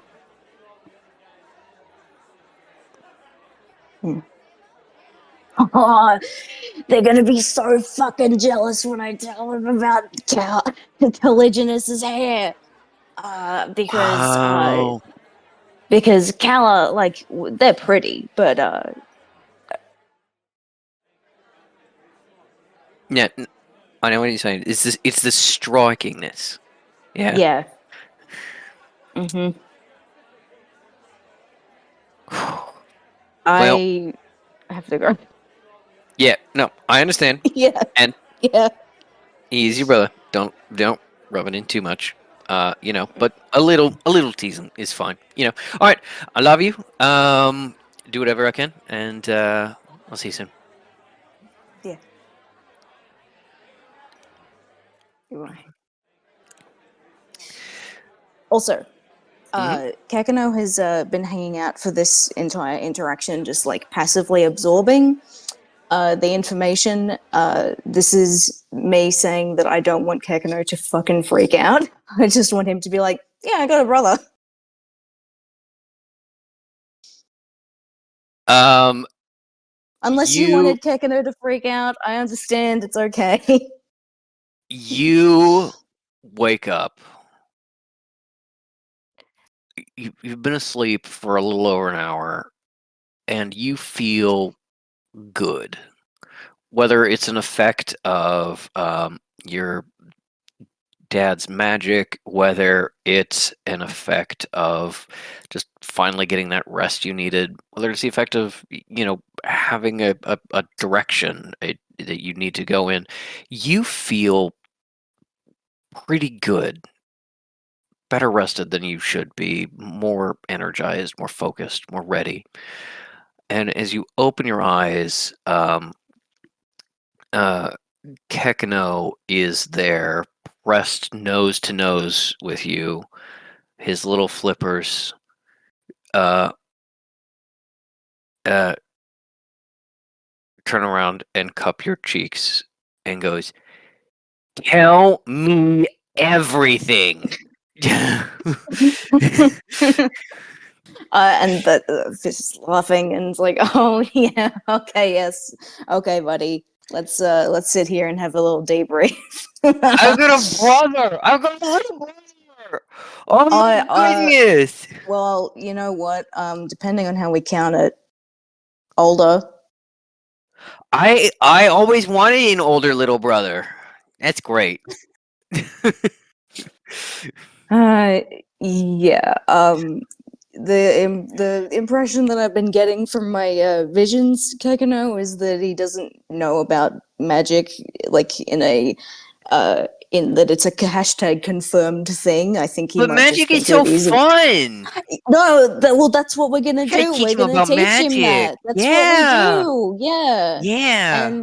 And he'll love you if he has any sense in him, which he should, because he, well, Well, because he's my brother. he wouldn't And get brothers it love from each me, other but always. but Izzy was smart. Is smart. No, Fish says Izzy is smart because they think that she's still. They're like, yeah, she's still around. Yeah, I'm gonna go find my ex-girlfriend and we're gonna rescue our child together and it's all gonna be good. Yep. Yeah, no, that sounds great. And we can show him. We gotta make sure that we pull out our coolest tricks. So I'll show him the color changing, and Mm-hmm. we'll do the thing where I shoot the darts out of my mouth, even though they're supposed to come out of Yeah. your hand. And then Yep. I can do the thing where you take the shells and you make the little pea disappear. That's not like magic, but it is Uh, magic. it is And magic. I know. I've yeah. told you. And I know that no, we know that I'm not smoking anymore, but we do have to do the smoke trick. Like you do have to do the hoop. Okay. Well, Just I the one heard. time. Well, collision is said is bad for you, and every one time is still bad. So maybe we can figure out an alternative way to do the smoke trick. The hoop is good for you. I like jumping and going through the hoop as much as any small seal would, but I just worry about the smoke part. So maybe we could find a smoke that's not a smoke, that's not a cigarettes. Okay, let's go get the others, and then we can go visit my brother. Well, we gotta save him. This is a rescue mission. What? You ready for that? You ready for that? I just learned I have a brother and he's in trouble. I, Look, um, everything's gonna be okay because we're on it. But yeah, no, we're on I, it, Dad, and I'm ready, and I'm in the zone, and yeah, I'm gonna rescue him, and I'm gonna do a dramatic thing where I rescue him and I save him, and I open the door to where he's being held. It's like your brother's here, and then it's me. yeah. We're gonna do this, Dad. Now, buddy, I need you to do me a favor, and this is serious. Yes. This I'm sure that I know you're excited, but this is news for me to tell people, not you. Okay? Oh, okay. You want to have the right to surprise people. I understand. Yes. Okay. Well, you know So what? I appreciate your enthusiasm, but just let me take the lead on this Okay. one. If I run into other Kekino brother, can I tell him that we have a brother? Oh, by the time we see him next, yeah, it'll be fine. Okay, so then that'll be my surprise, and then you've got the other surprises, and okay, I think that's good. Yeah. Oh, can I tell other people if people other than you don't understand them? Please keep it on the DL. Okay, so you don't want me to tell Swifty. We can tell her together. Okay. Okay. So you don't want me to tell Wilma. Okay. So you don't want We can me. tell her. So you don't want me We to tell can Goph. we can do Okay. this together. Runs through I all of the understand. examples. I understand, Dad. It's a weird mix of animals and weird humans. You're like, Mhm. what's the connection point here? Yeah. You Okay. wanna be I- the one to tell the Mimikwisu? Sure, don't worry about it. You can do that. Okay. All right. All right.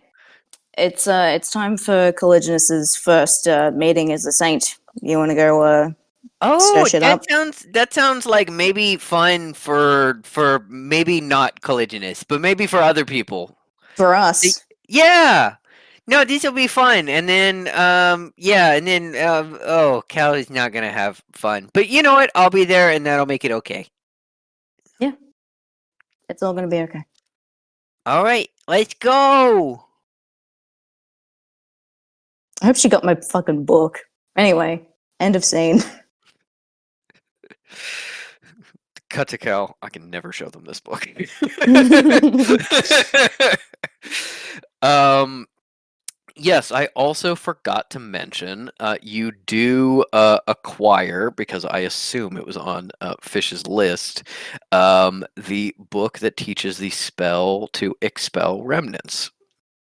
Yes. Does Cal like flip through that at all, or is that just kind of like this is a later problem? I would consider it probably a later problem. Like, she copies it to have her own copy and stuff like that, and probably anything she does, I think she makes sure doesn't become like lorem ipsum halfway through, so she probably skims it, but yeah. The you open it to a couple of random pages just to make sure it's comprehensible, and it's not. And you think it for a moment it just like translated wrong, and then you look a little closer and realize this is a super fucking complicated spell. This is like a cost 8 or 9 to put it mechanically. Oh. All right. Something for Fish to study for the next 5 years. Yep. It's like okay, well, good to keep this in our back pocket. Maybe we'll just ask Sister Rog to do it.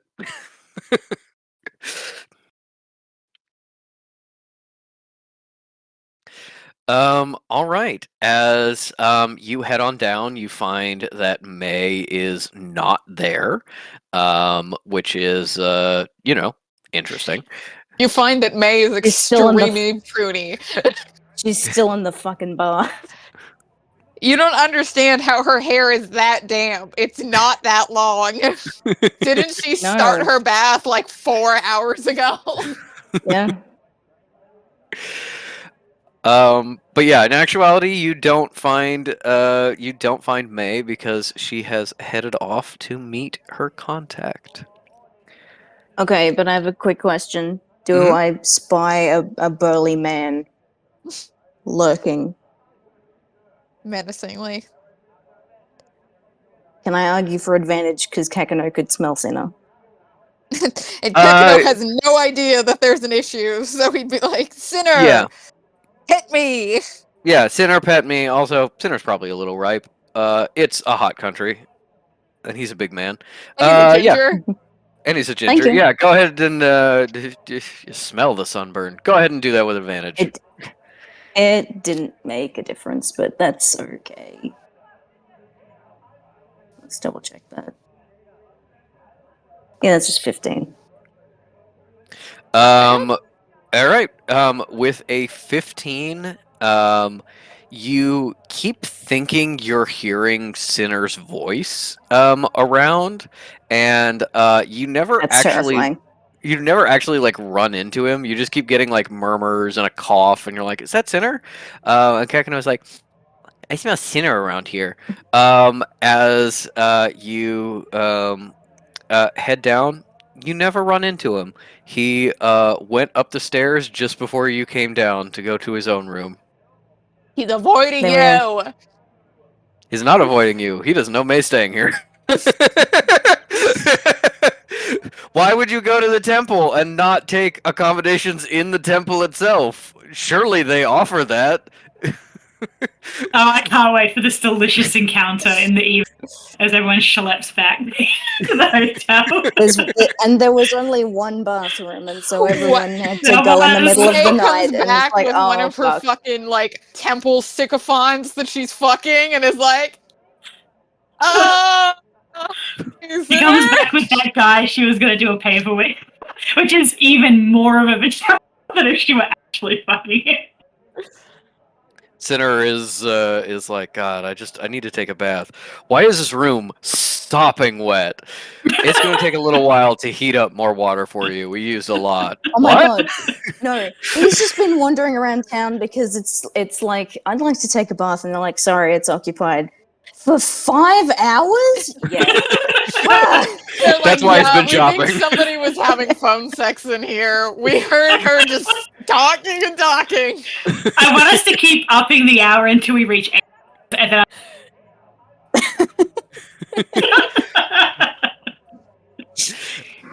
all right. Well, Fish is like, they think nothing of it except for, oh, the fuck, he's gonna strangle me to death, and it won't be okay. You're just like bracing yourself for the jump scare around every corner, and it's almost worse because it never comes. Yep. Maybe Martin is just scrubbing his back in the bath. La la la la la. The packed earth floor has like gotten slightly squishy, and just like the amount of water that has been in the air.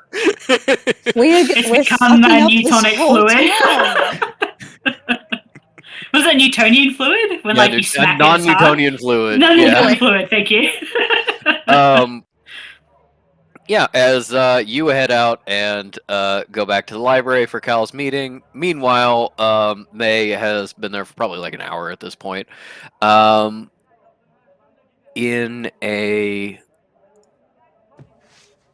small back corner of the library, far away from the movement of the clerics running around, bustling, putting things to right after this ordeal.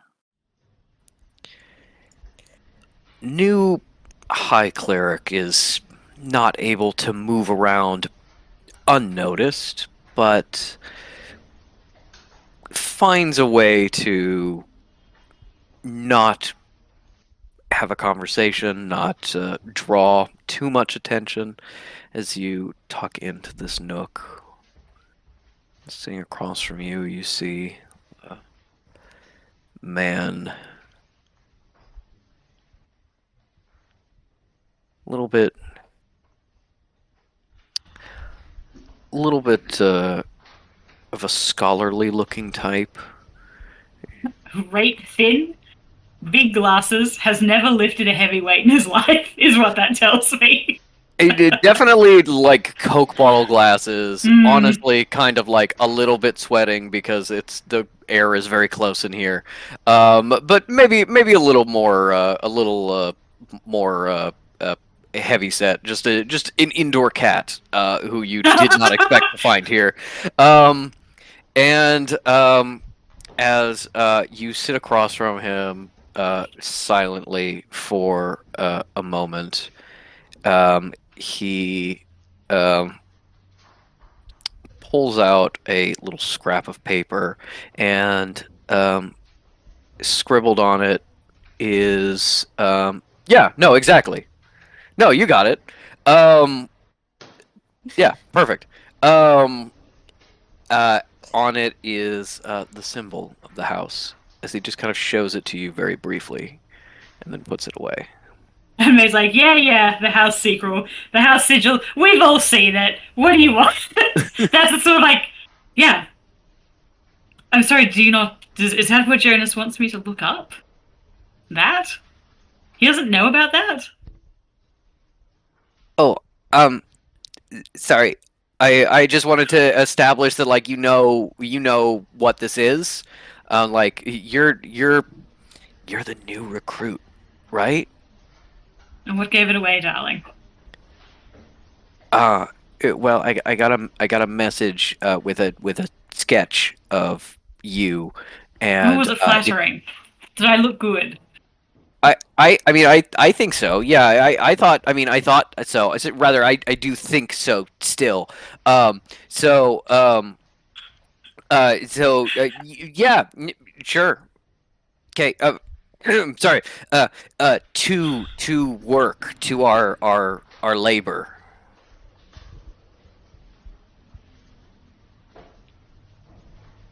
It's just like taking this in. And I think probably immediately fucking dweebs part of the Egypto cults, and it's just like, oh great, another one. And it's like, yes, of course, to our lady, which is what? Sorry, I don't know I if have you've to noticed, I can interrupt. lift. I'm interrupting for joke purposes, and the guy's like, "Have you heard of Howard Carter, by the way?" You probably don't know this because you're a girl, but there was this man called Howard Carter. There's this mommy called King Tut, and he's very cool. Didn't you know he was only a child? Are you free this weekend? There's an exhibit. It's by this amazing. It's by this Do amazing you woman. know that pyramids were built by aliens? Ah!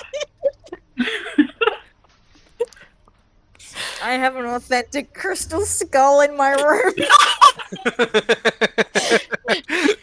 Have you seen the movie Indiana Jones and the Crystal Skull? You know, you You know kind of what? like that guy, but if you were a woman. Also, Ryan Johnson sucks. You know what I'm kind of imagining May responding to all this with? You know the timeless classic. No, I don't, because you cut out. Oh, did anyone hear that? Nope. No. Do you know the timeless classic post about the femme green M&M where it's like, listen here, young man. You're gonna get another video and get me Bambi on PS3. That's the sort of editing May is meant to bring to the conversation. And she's like, so what are the labours? I've just had a bath. I don't want to get very sweaty. Well, it is important that we all work as hard as possible in order I to. believe in working smarter, not harder, Please. darling. Let's keep going. What are we Okay. looking for? So, all right. Okay, sorry. No, this is. I've never done this before. Be gentle you're from us. you're my first potential follower, and I'm very excited. So the thing is that the house has some people who are established with the temple here, and they bring copies of all the important works so that we can duplicate them and have our own copies. And our labor for you is that we don't have any high clerics right now. So I am supposed to tell you that this is the list of books that have been added to the Forbidden Archive since the last time we checked, and we want copies of these books. So I don't know. You're gonna have to maybe like kill a high cleric and take their badge, and we'll have to figure out how Darling, to you haven't sneak been into here the- over the last couple of days, have you?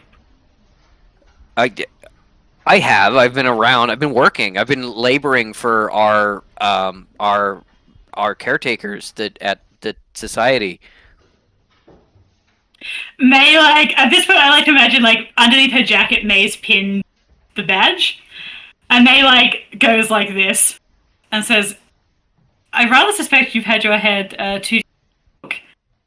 You got Considering it that I- already? Oh, you are good. Well, I don't get too good. You got to work your way up to being an aspirant, okay?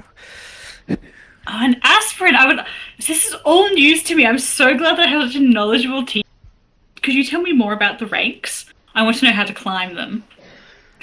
Give me a persuasion Context, check and maybe with you- advantage. Give me a persuasion check with advantage, because you're so immediately like more in charge of the situation than this guy is. I'm glad you gave me advantage because that was a nat 1 first of all. That's a lot better. 23. Okay. As you're like, ooh, tell me secrets. What are the ranks? He like immediately closes down and like sits back and go. Okay, so it's actually really cool. So there's a lot of we have members all over the world apparently, and even different dimensions Apparently. supposedly, and we are all working towards this greater goal, and we get rewarded with knowledge and powers and interesting things like that. So you are just a nobody because we haven't you're not a member yet. But once you become a member, you become an aspirant like me. and we work under the Inquirers. So I've got an Inquirer who's sort of my mentor, and I'm his protege. But like boss kind of thing. So like yeah, he gives me assignments, and I find hidden knowledge. I You really got to prove yourself to be a member. I got my aspirant's rank because I found this. I found this. He kind of like looks around, like this is a secret, and leans in close. He's like, I found a forest where several species of mushrooms that are supposedly extinct still resides, and I collected all of the samples, and I found it amazingly, and it's in the house right now, and people are researching it, and the Inquirer was so impressed that he made me an aspirant, and now I've got you, and I'm moving up the ranks. So you know what? Try to be like me. What level is this guy? Probably like level 3, maybe Yeah, 2. cool. Yeah. May sniffs him like a dog and is like, oh, he's like 20 HP. Goes, I smell weakness on you, boy. Smells like bitch. I love this guy. Oh my god, of course, I can't wait to be your follower. Tell me what to... So there's a lot of Inquirers apparently, and some of them are working on special projects, and that's really cool. And my Inquirer says that maybe I can work on a special project soon, and that's sort of how you climb the ranks, and that's when you get your cool tattoo. Oh, darling, I and- don't think I have room for any more. No, it's on the forehead. Forehead. Yeah. Oh, have you not? And he like gets out the piece of paper that he had before. It looks like this, and you put it on the forehead, but it's disguised with secrecy spells, so it's like invisible, and then you can like reveal it to people. And it's apparently you need to be an Inquirer to have a partial one, and you need to be a little bit higher. You need to be a Seeker to have a full one, I think. Then there's and then because my Inquirer, he's got like a half of one, and I thought it was like really cool. And people think that guys with face tattoos are very scary, but don't you worry, I don't have it yet. But one day, people are gonna watch out. I'm obsessed with this. I can listen to him lecture me mansplain for hours.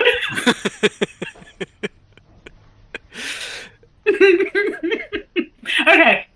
Yeah, and then he's all very like, ooh, And then the Seekers, like, Seekers, every once in a while, they go to the house themselves. They're actually allowed in. Isn't that great? And there's the question and everything, which is, really, that's just a rumor, but it's really crazy. And then there's apparently, like, I've never met them, but apparently there's like the caretakers, and they live in the house, which is, it sounds like cramped, but it's not like a house. It's like a big house. So like, yeah, apparently they each have like territory, and they control like Seekers who control Inquirers, who make aspirants like me. So I think you play your cards right, maybe 10, 20 years of research, we may be able to get you that aspirant rank, and maybe I'll be your new Inquirer. I'd love nothing more. Okay, so here's your list of books, and just try not to get caught, especially if I don't know if you like stole that, or you like murdered High Cleric for that. That would probably be bad, but just go get those books, and make us copies, and I will bring them to a guy who will bring them to a guy who will bring them to someone who might learn your name someday.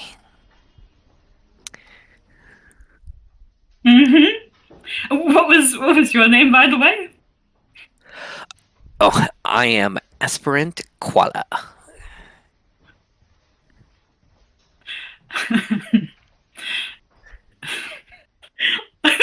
Sorry, give me a sec. How do you spell that, by the way? May goes, koala?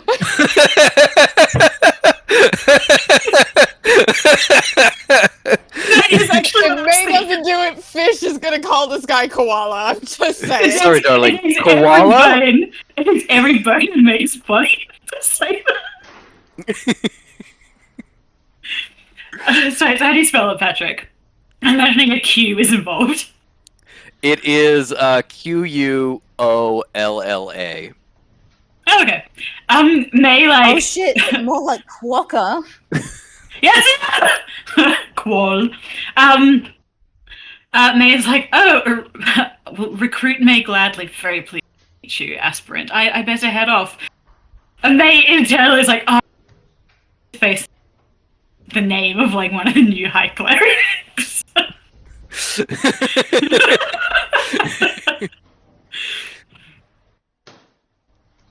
Yeah. Anyway.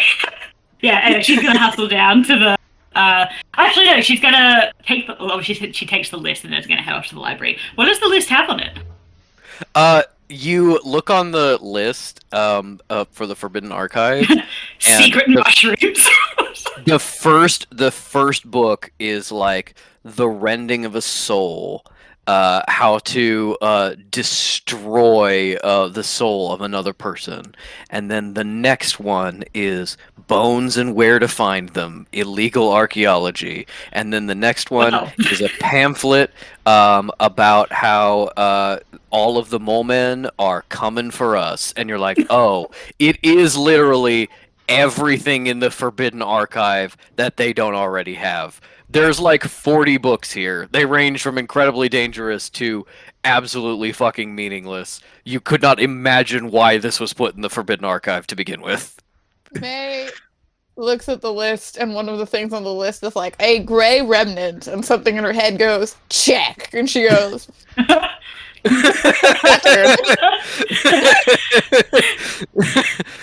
Weird, what was that? So May is obviously only going to copy the really stupid books first, and then be like, "Oh, I had to go." God. As you leave and scurry out and go about your business, you hear very faintly an outside hire.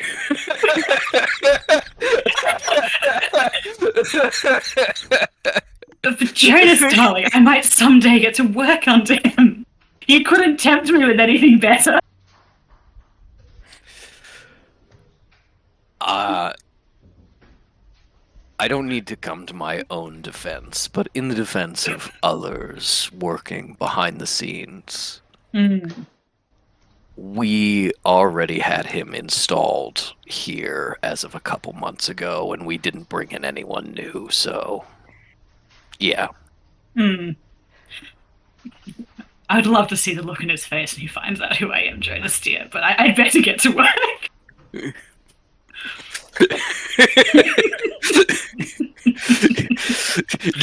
This is, you feel embarrassment from Jonas. This is the first time it's been like, and my dastardly plan with this killer mercenary and this brilliant femme fatale and this homeless man I found.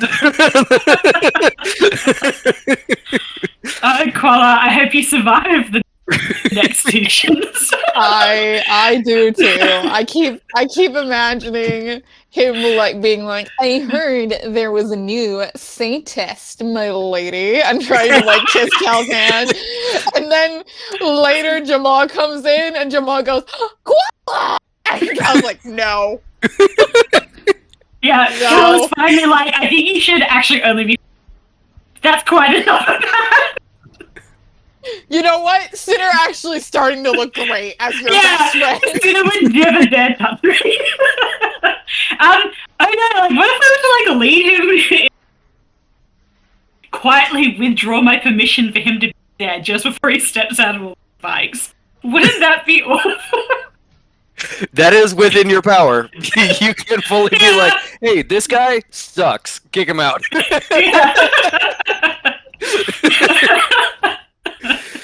He tried to mansplain to me.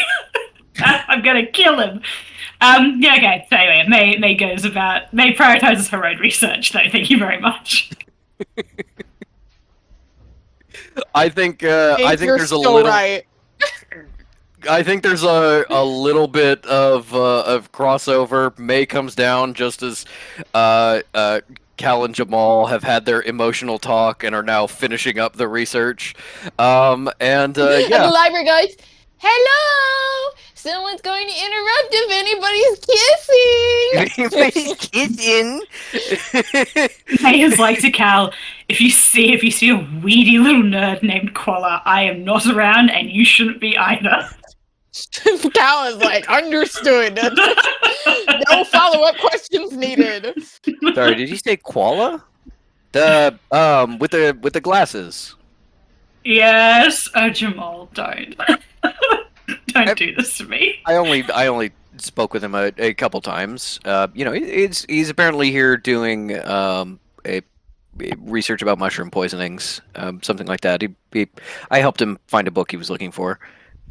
He's Jamal is the only friendly person in this entire library, so that checks out. Yeah, no, it's true. And Koala is like, I'm a secret agent. And Jamal's like, do you need help reaching that? And he's like, I can do it myself. I'm an aspirant, god damn it.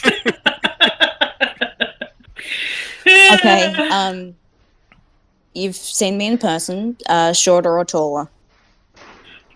Surely. Sorry, go on. If There's May no has to look romance. up at this man, I'm gonna kill him. Ink. There are very few men that are shorter than you.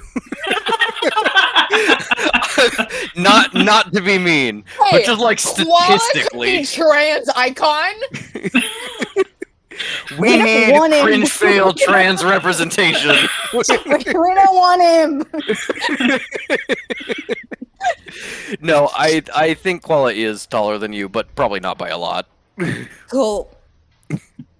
Yeah, May's 5'7", so she is looking down at this man, and I on this point. Cal's not.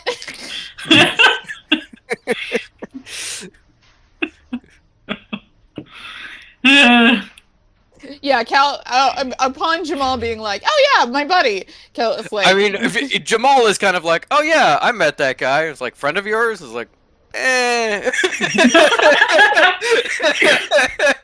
May looks at Cal and is like, do not let that foster. No, Cal, she's like, is this a warning that extends to Jamal? Oh, yes, absolutely. This is a warning that extends to everybody. Oh, I mean, he seemed a little harmless, just kind of a dork. An annoying dork. Yeah. Yeah. And I'm sure he will be very interested in the newly granted saint. So. Oh, yeah. Mm. Yeah. No, I see that. No. Cal puts her hood up. Yeah. Jamal in his robes over his black sweater vest and his black bow tie on his black shirt goes, that guy's a dork.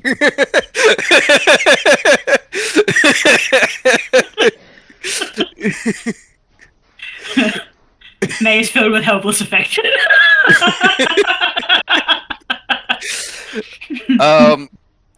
And after a little bit more research, Fish coming back to the temple. May comes up and being like, I need you to meet this guy. Please. I got the guy for you, Fish. 100%. You're gonna love Fish, I know something that'll cheer you up. I met the sexiest guy, and he's down. You gotta plow this.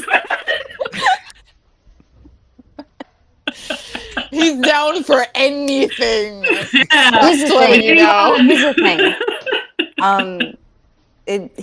I think he'd be cured, actually, by Fish. I mean, that can fish last the distance of putting up with this man for that time. With Fish the can 30 put seconds be too hand long. on his shoulder, and he go, ah! Yeah. The dean in Community. Yeah. Does May get to do some pointed research, or is that going to be later? We are going to allow you right now to do some research, find out some things. Jamal is able to hand you the book that he was working on, so you can get that. You get that second page. You get that information, and you also have the opportunity of, in addition to copying down, getting or extracting copies, you can full on steal them because it's not stealing when you're a high cleric. You have the opportunity to do a little bit of your own research without Cal and Jamal noticing. You can find some things while hiding it from them. You can also assign Cal and Jamal Xerox duty. Yeah, May would do that for the clearly not Cal dangerous gets a titles. Xerox duty for like Moleman and you, and is like, Why do you want this? For fun, for a laugh. I'm collecting rare and absurd books, what can I say? Cal pulls Fish aside and is like, I think you're right about this remnant thing. She's not herself.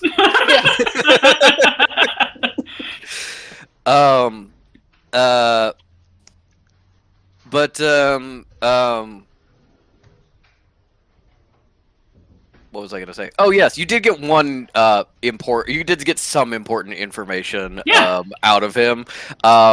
The one that is most relevant to you, because Cal probably has not had the chance to share this yet, but once you can debrief, you'll get this info and realize what it means. Seeker is not the librarian's first name; it is a title. Yeah.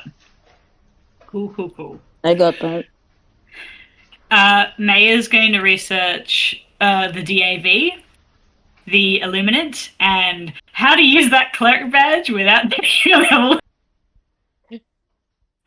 All right. I would say, give me two investigation two investigation checks. The lower one will be for everything else. The higher one will be for a subject you choose. So we're going to pick one to focus on, and then you'll kind of get the others a little bit. Yeah. First one is a 13. And the second one is a 19. Okay. Oh, wait. A 19. Yeah. What subject do you want to focus on? For 19... I think because we already know the DAV is the house's secret name, let's focus on the Illuminant. Okay.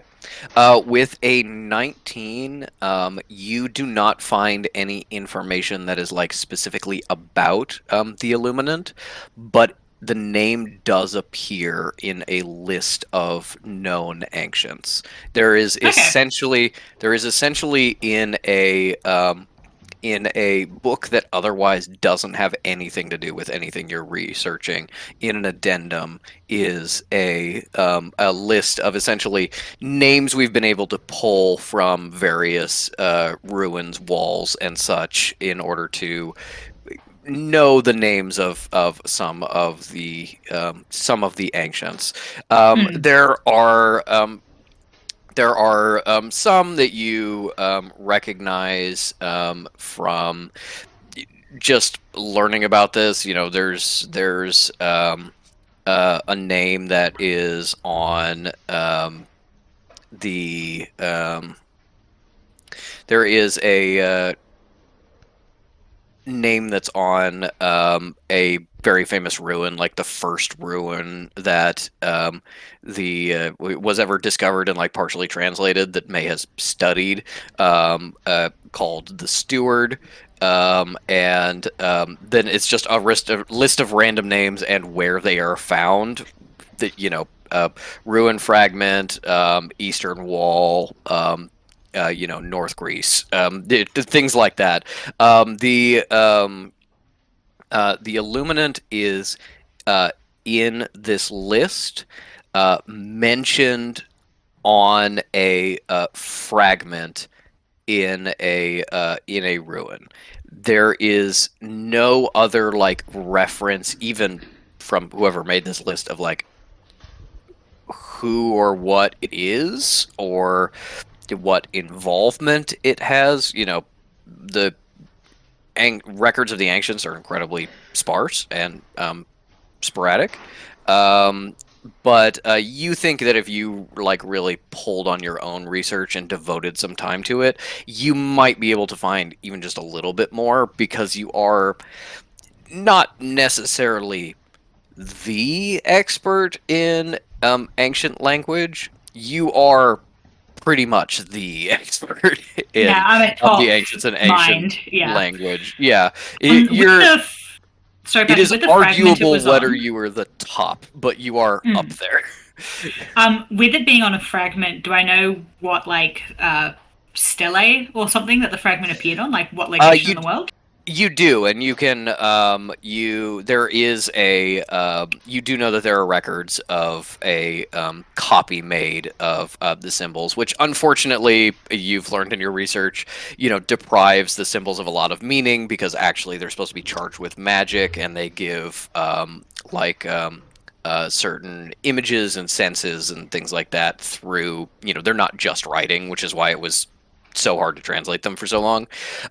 You think you can look at essentially the rubbing of this fragment and get like some of the context, and if you get it in person, with permission, and you are able to put some of your ancient technology, working on the ampule knowledge at work, you might be able to charge it enough to get like a little bit of an impression of like what context it was brought up in.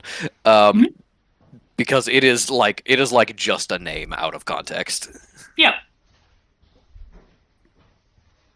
Okay, and then with a 13, you are looking at your badge and sort of poking around with it, looking. You look up the history of like where these came from. It seems like that post where they all are was a pre-existing place that predated the archive, and they were just using it as part of the test when they realized they were potentially powerful artifacts.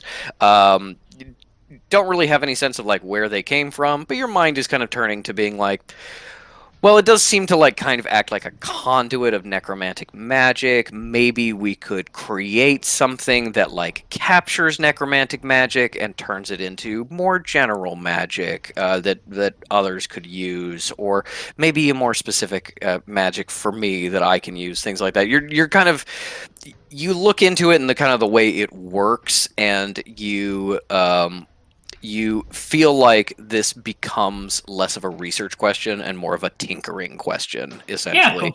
Yeah, cool. That you think if you really like knuckle down with your tools and some time, and maybe the opinion of other artificers like Gopher or Jaw or things like that, you could crack this into something that maybe doesn't have the same effect, but does work for you as a magic item. Yep. And then the last thing, you don't find any other reference to the house at all. You found the forgotten copy of a book that was destroyed, that from the records there were multiple copies of, and they were all destroyed. Now it makes a little more sense knowing that they have insiders and had access to this place. But it is also a society that seems to be in some ways obsessed with knowledge, and they are destroying something that reveals their own secrets. So, maybe there are still existing copies of this that they saved, but something in this was dangerous enough that non non-member people could not read it, and honestly, probably members shouldn't read it either, because there are certain secrets you keep from your own members. So you don't think this is going to be a fluff piece if you find this is not Secrets of the Freemasons you get at Barnes and Noble. Yeah, this is like the expose that throws everyone under the bus. Yeah. Okay. I think May's tempted to look at the book about grey remnants, and then I imagine the remnant's like, no, you don't. There is books about remnants, and as you flip through them, because one of them is one of the books you need to copy, you just take a cheeky little peek. Nothing about grey remnants or any other type of remnant other than the remnant you are familiar with. Yeah. Whatever this is new. Okay. Yeah. And I think May would maybe use Kat to record a couple of the very slightly racier books to show that I was working my way up the list. Sort of vibe. Yep. All right. Yep, you got some proof, and now it is time for everyone to reconvene for Cal's meeting. Cal does freshen up a bit. Maybe she runs off with enough time to be able to feel. I feel like she wants to do the equivalent of the Kardashian perfect hoodie look when they're like, I have to confess that I did a racism on YouTube. You know what I mean? Where they're like, I'm casual, I just rolled out of bed. I look great now.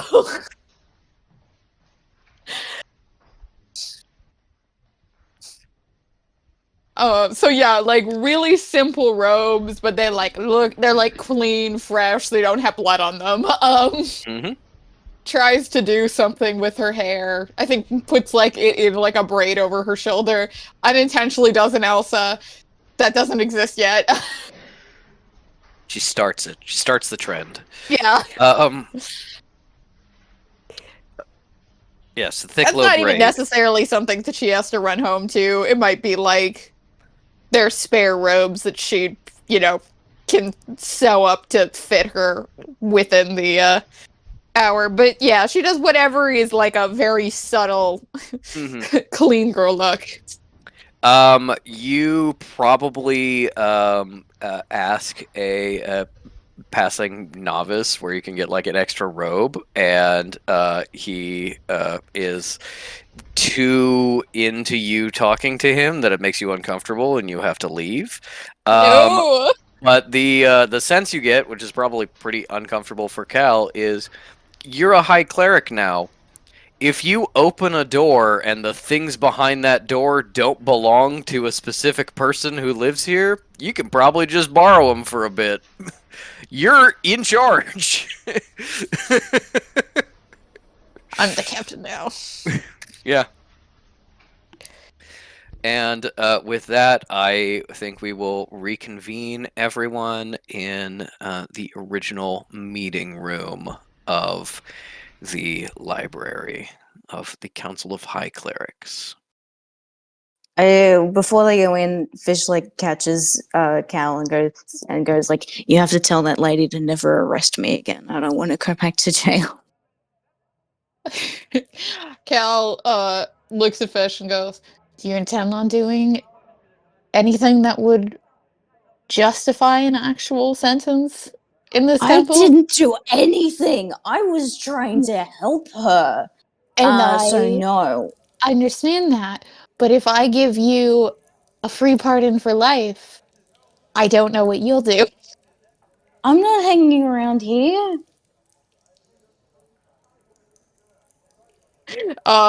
Insight check. He's like, well, Calligraph and I can trade pardoning you back and forth. Wouldn't that be fun?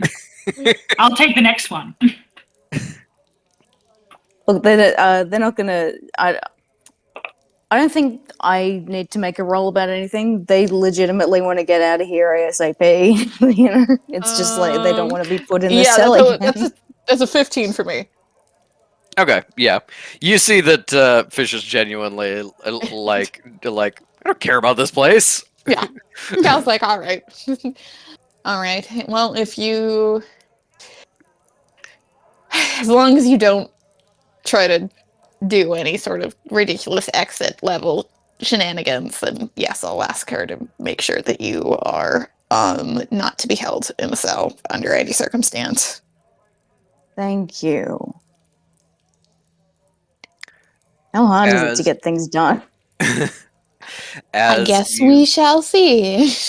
as you walk and chat and get to the council chamber, Fish goes, uh, P.S. My dad wants me to say that he thinks you're hot.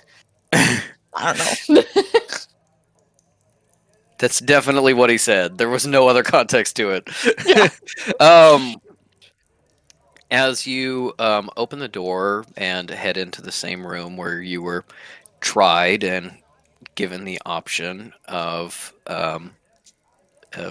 taking this test, you find that the simple chairs have been spread around to form a circle, And there's and a throne. there's a throne that has Saint Cal already half carved into it. Yep.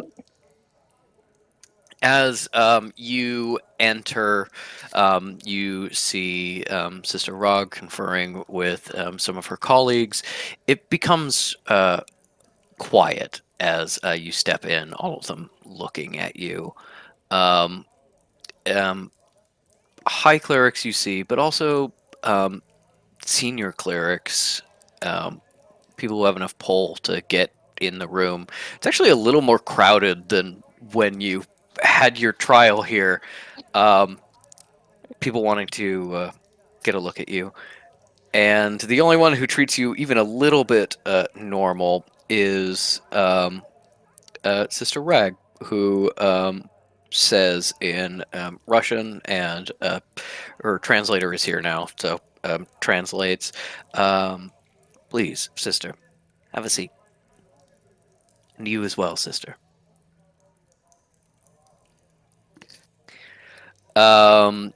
Fish and Jamal end up in the back, um, and watching the proceedings as Sister Rog calls everyone to order and says, "We welcome our two new sisters who have succeeded where many others have failed to become high clerics. As this introduction to them, to you all, of the rights and responsibilities of high clerics, we also must address something that happened during the test. Sister Denier has displayed a remarkable talent that some, including myself, believe to be a sign of pre-sainthood after she passes. To be clear, we are a society of equals, and while some may be more influential than others, there is no hierarchy here. Sister Denier is merely a high cleric, as are many of you, and wishes to be treated as such.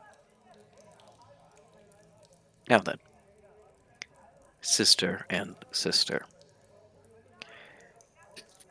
by succeeding in the test, you have become high clerics.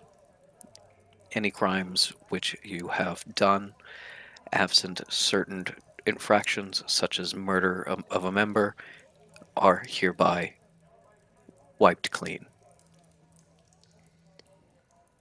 Not only forgiven, but struck from the record. You now face a choice in front of you.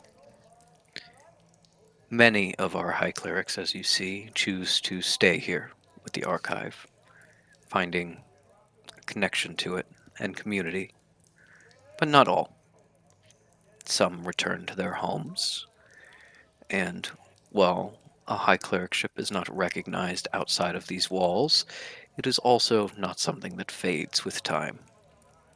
You will always be welcome here, always able to carry out your own research, and, if you so wish, take up responsibilities as a high cleric. As for your privileges, which I understand may be in the forefront of your mind, high clerics, with the approval of the rest of the council, have the ability to grant amnesty for certain crimes and actions that are otherwise against the rules and strictures of our archive.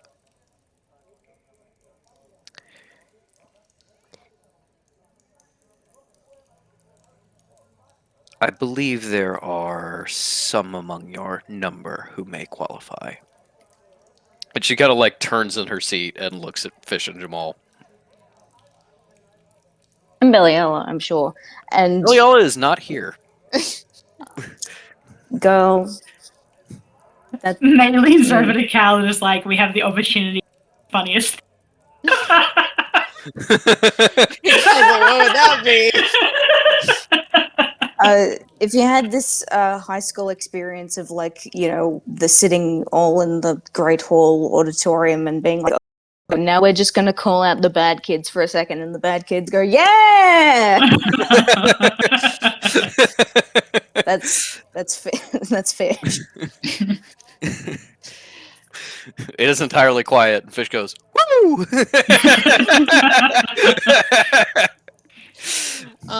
Cal clears her throat and goes, there will be no pardon needed for the murder of Brother Rain, and Cal remembers the other names, and I don't. Tarsandon. Yeah, Tarsandon. Sister Rag immediately leans forward and has kind of a glint in her eye and says, capital murder of a member of our congregation is not a crime that can ever be forgiven. I have no Even intention. if you wanted to. I thank you for explaining that. I don't quite have any intention to pardon Sister Ross. Just kind of a subtle, I know you haven't had the trial yet. I'm gonna fucking state it as fact. And she says, so we are asking for the pardons of the invasion of the library, the assault on a guard, and like listing off all the crimes she was aware of. May chucks at a few that she's become aware of. You go through the recitation, and it's Fish may feel a little bit bad about this, you know, especially with their woo, we're the bad kids, because Jamal is like escaping from prison, assaulting a guard, assaulting a cleric member, escaping from custody, theft of library materials, damage of library materials. Beliala is like assault, and Fish is like escape from confinement, theft of materials. Being annoying. just like end of list. It's like, damn, Jamal beat me. Fish is like excessive lewd comments to a cleric. We don't actually forgive that. That is instant execution. That one was from Rain before he died. Oh, Rain told me there was consent involved, so He was into it. yeah. Yes, as the crimes are listed, one of you has to say, I pardon this person for this crime. You do notice that breaking into the Forbidden Archive is never listed in Jamal's crimes. and you think maybe that's not something that can be forgiven, and Sister Rag has chosen to just not include it as maybe the only one aware that it happened. What a legend. She's just like, yeah, I'm just gonna do you a solid.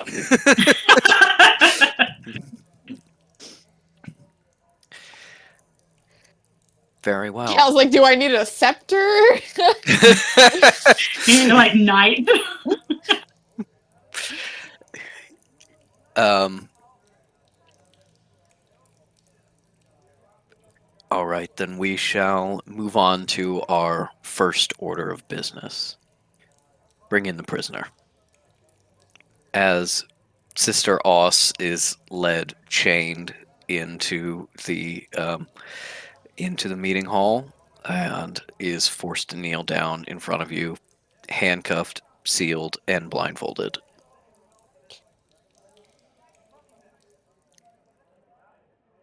Cal deliberately, like, in English, it goes, And the status of her abbot?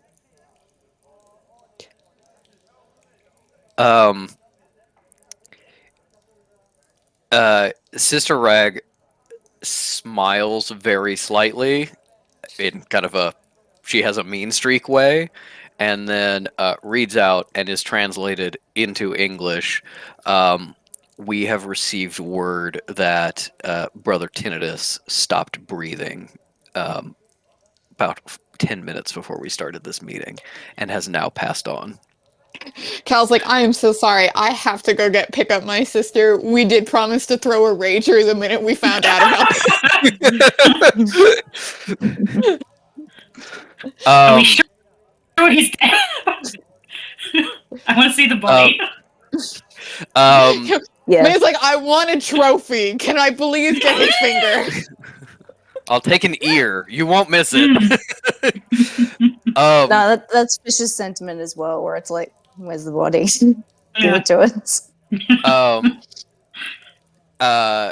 Sister Oss lets out a guttural noise of grief and shakes, and you can hear her speaking quietly, but like to herself. And as you kind of lean in, you hear, "She lied. She lied. She lied. She lied. She lied. She said it would work. She said he would control it all. She lied. She lied. She lied. She lied. She lied." Speak up, sister. What do you have to share with us?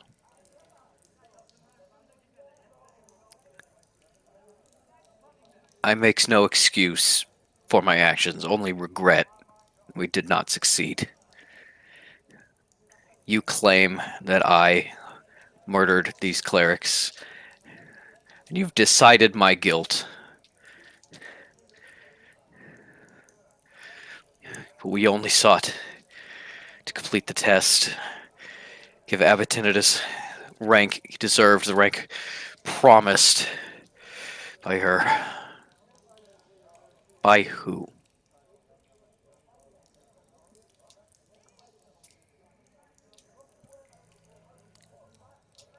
And Oss goes quiet, realizing she's kind of said too much. Fish raises their hand and also stands because, why not? And says, this is crucial. No one's mentioned it yet. But she was possessed by a remnant while it happened. So, she's probably talking about something entirely different than the murders.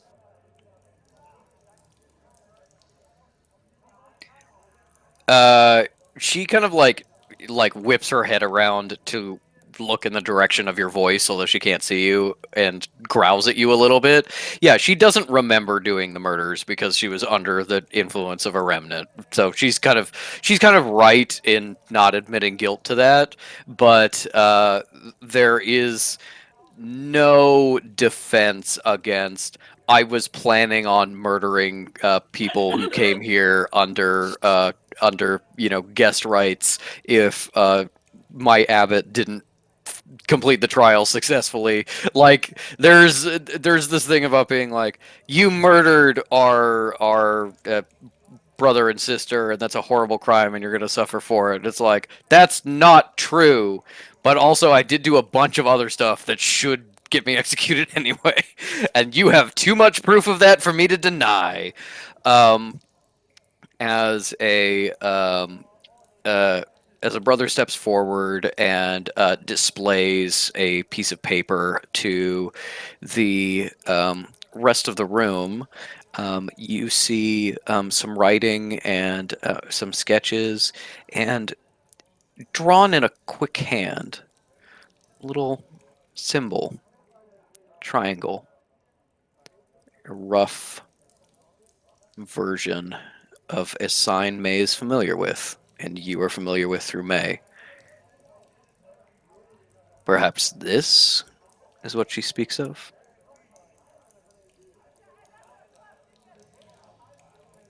I'll say nothing more. I won't speak on the librarian. You can't make me. Cal kneels and says, Oz, you and I are sisters. I have no intention on watching a third member of my home temple die today. I know what you want, and I know you intend, if you were not sentenced to death, to find a way to kill yourself and join Abbot Tinnitus. There is no point in that. If someone has wronged Abbot Tinnitus and did not uphold their end of the promise, you should do nothing to protect them. The best thing to avenge our brother would be to give us information about them to make sure that they are punished for their part in his death.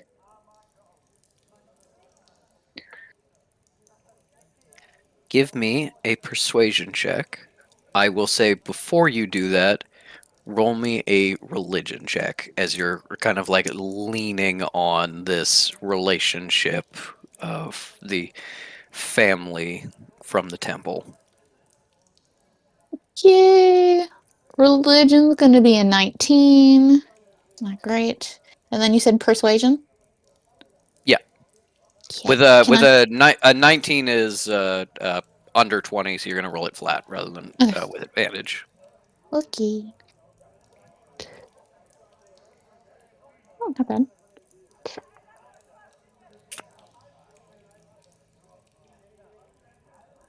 That's gonna also be a 19. But much more impressive, seeing as I only have a +2.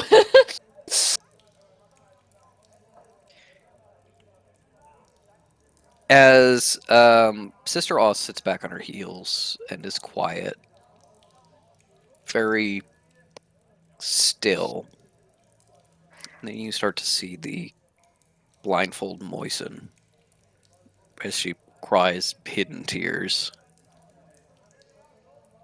And she says in very rudimentary French, maybe so that the others don't understand, maybe as a call to your familial relationship. She says she approached him with an offer, a way to succeed where he had. It's just like going to say failed, but she can't say that because it's the one she's obsessed with. So she says struggled. I only met her the once, but she had such promises. This librarian.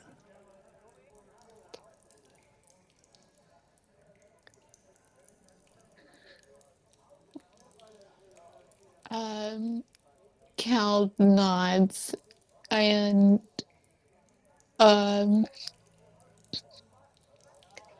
she says, do you remember, in French, do you remember any of the details where you met?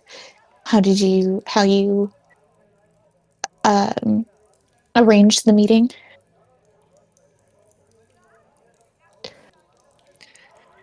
She sort of squares her shoulders and says, "Yes, and I remember her face, but I will not share this until I have seen Abbot Tinnitus's body cared for." Done. She nods her head.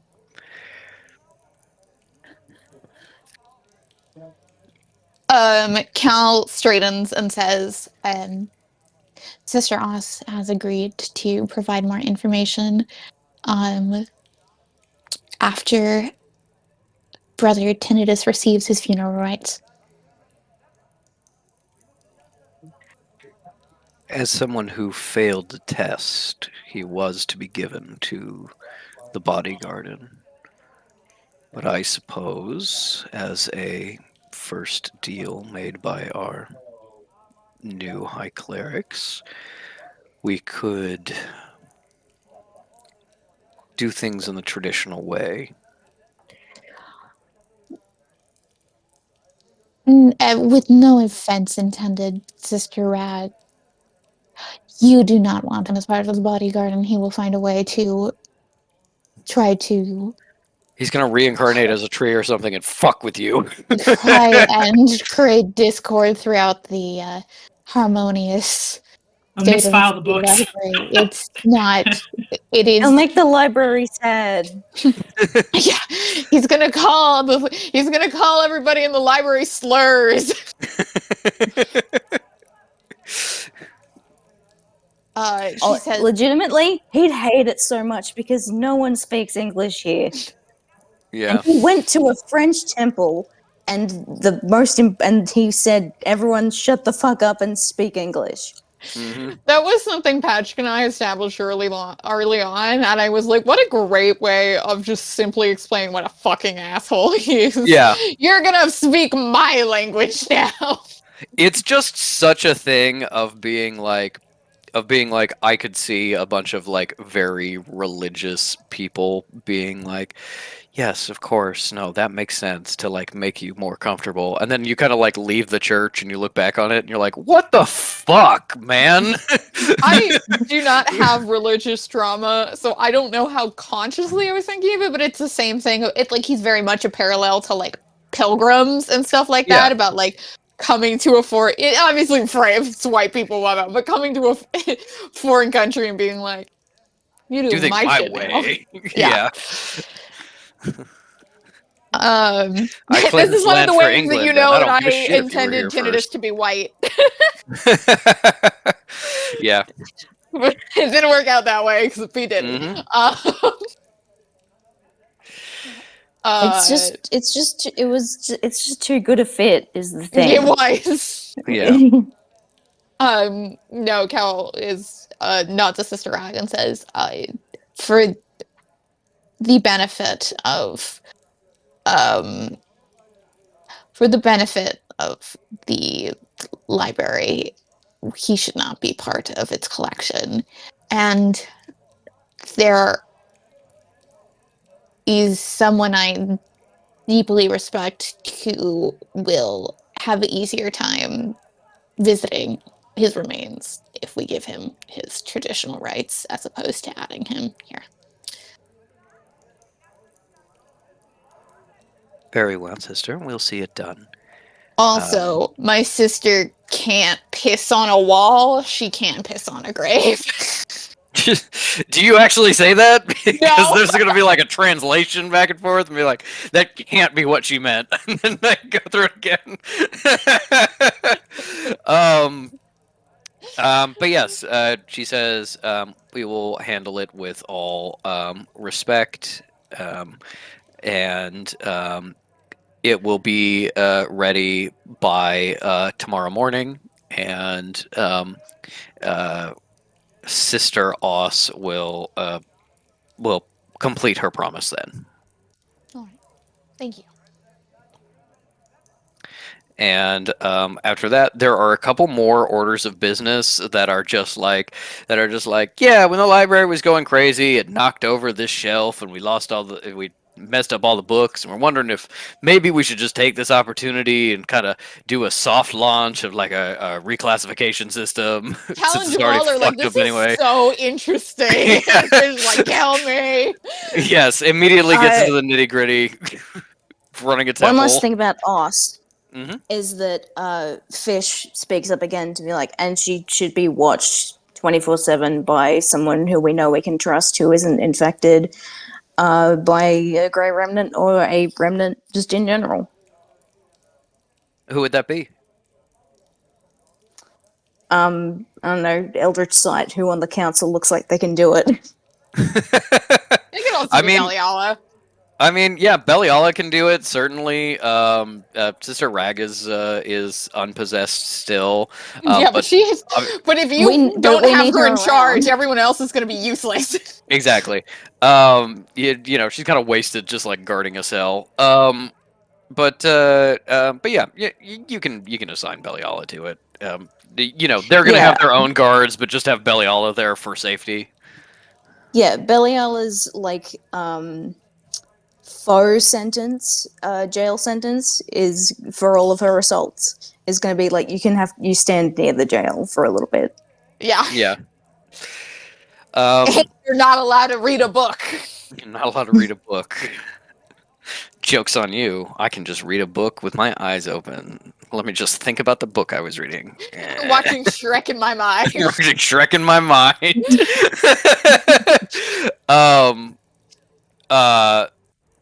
There is genuinely a scene in a book I was just reading where a character takes a metal flask and just like concentrates on it really hard and like flicks his eyes back and forth. People are like, "What the fuck are you doing?" And he's like, "Oh, sorry.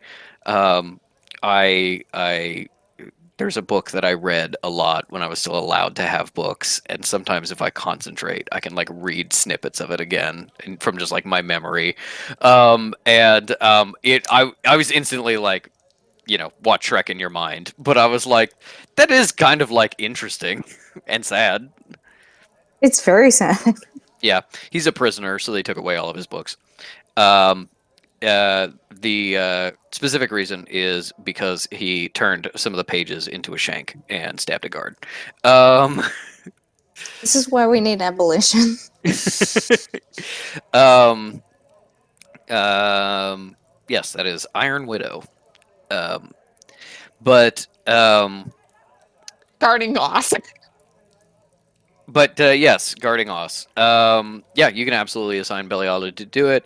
The session wraps up. May gets congratulated as the first high cleric in like 900,000 years to like not be a practicing necromancer. There you do find out there was a weirdo a long time ago who did it without being a necromancer. May's so happy to be the second.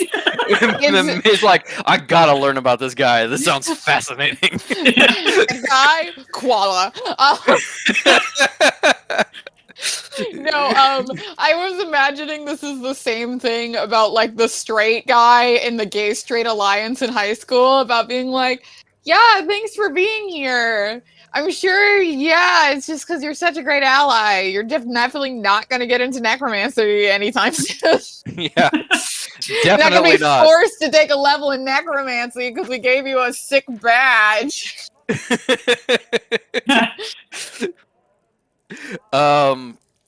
Yeah, but the meeting breaks up and everyone heads out.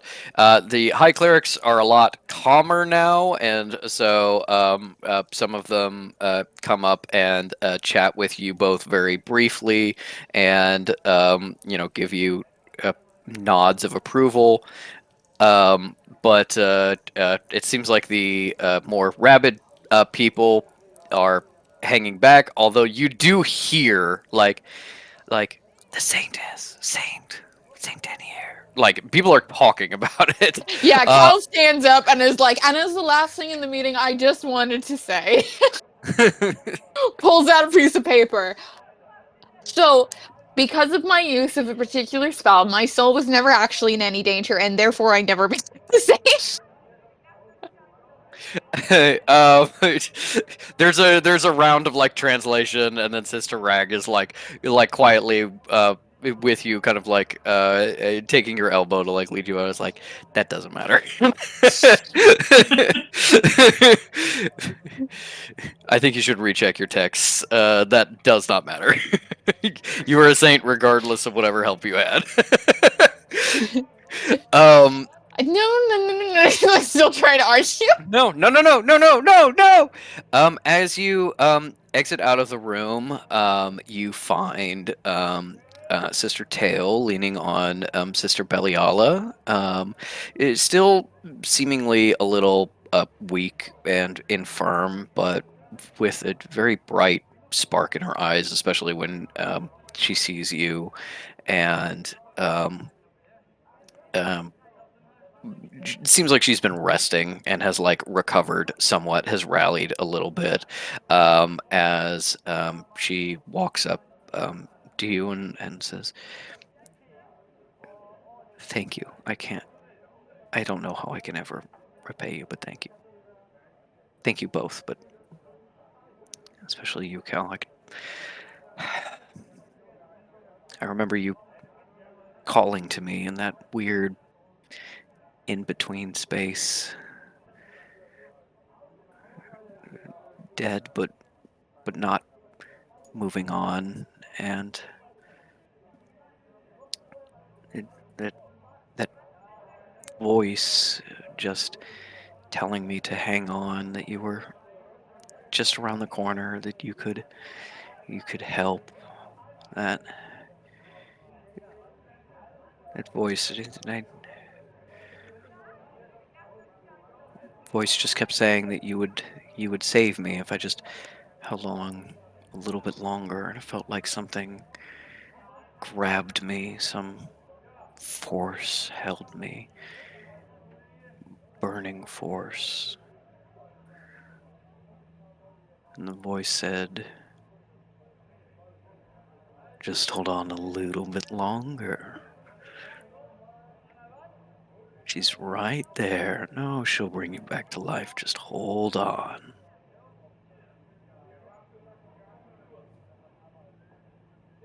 Thank you so much. Cal's like, I don't really know why you're doing like a weird voice. No, she's just describing Jonas's voice, and I'm doing the the impression. I know.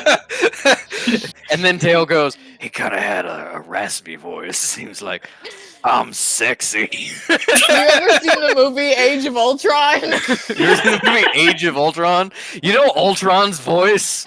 You know how it's like menacing but also really hot? I think a lot about meteors.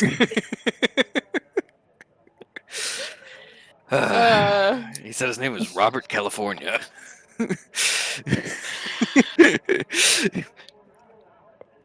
Cal is disturbed by this, but doesn't necessarily want to get into details about being like, doesn't sound like you heard God or the Deathbringer there, fam. But she's just like, you can make it up to me by preparing. Right, I can't remember because you didn't get to really make it after Tinnitus came in, but it had peaches, the cake. Didn't it? Or was it plums? Or maybe it was completely different. It was a berry? I understand what you're confused by. No, it was peaches and then blackberry jam. Yeah. Peaches, blackberry jam. There's a baker in the town of my temple. I expect you'll put her out of business. She won't give me she stopped fucking giving me my cake and gave it a fish instead. Fucking Mary Sue.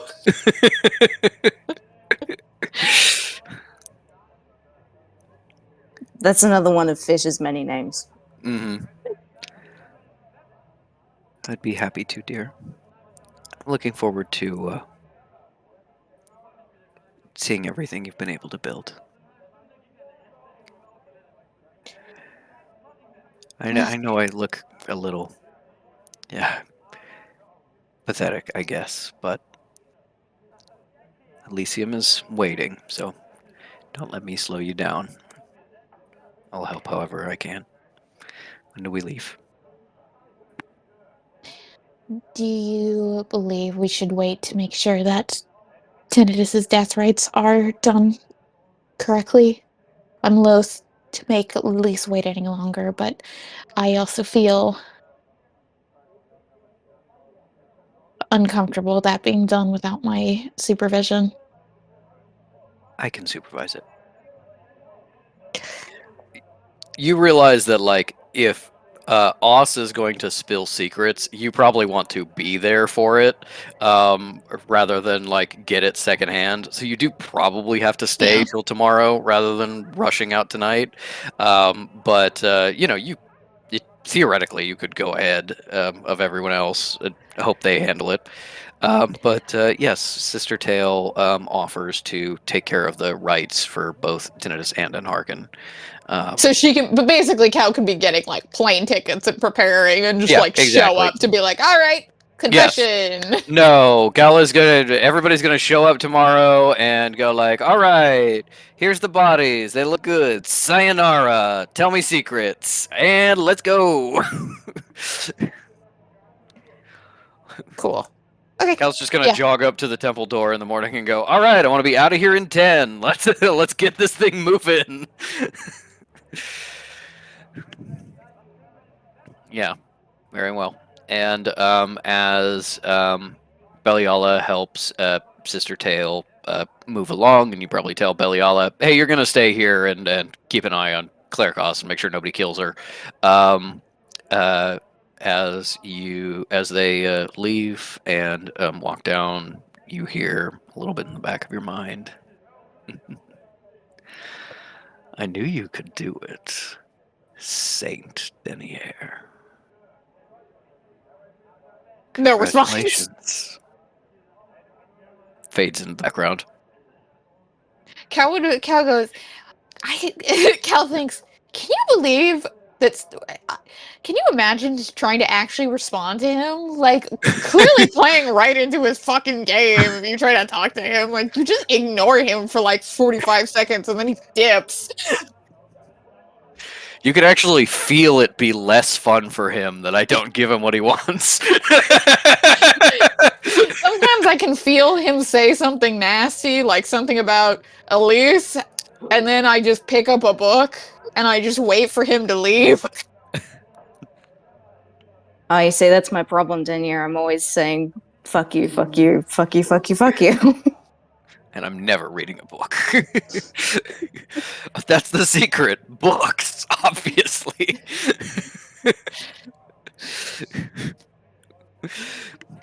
Yeah, if Jonas tried to come to Cal when she was in the bath, instead of being like, Jonas, you shouldn't interrupt the lady, she'd be like, what the fuck is wrong with you? And Jonas would go, I got her to respond. Notice me. Yes, Jonas may have had a little bit of a finger on the scales for your ascension. Or maybe not. Maybe it would have happened exactly that way without his involvement whatsoever. Jonas goes over to Jamal and is like, hey, you should tell your girlfriend I'm in your head because she's not fucking paying attention to me and I think this is the only thing I got.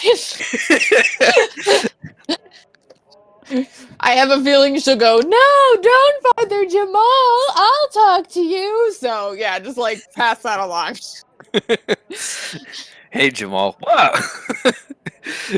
Yeah, I'm running out of options here. Hi, Jamal. We haven't actually formally met. I'm Jonas. Hey, I'm Jonas. Also, here's just a cut of all the weird, fucked up shit your girlfriend's done with fish. You're welcome. Drops the cowfish supercut .mp4, refuses to elaborate, leaves.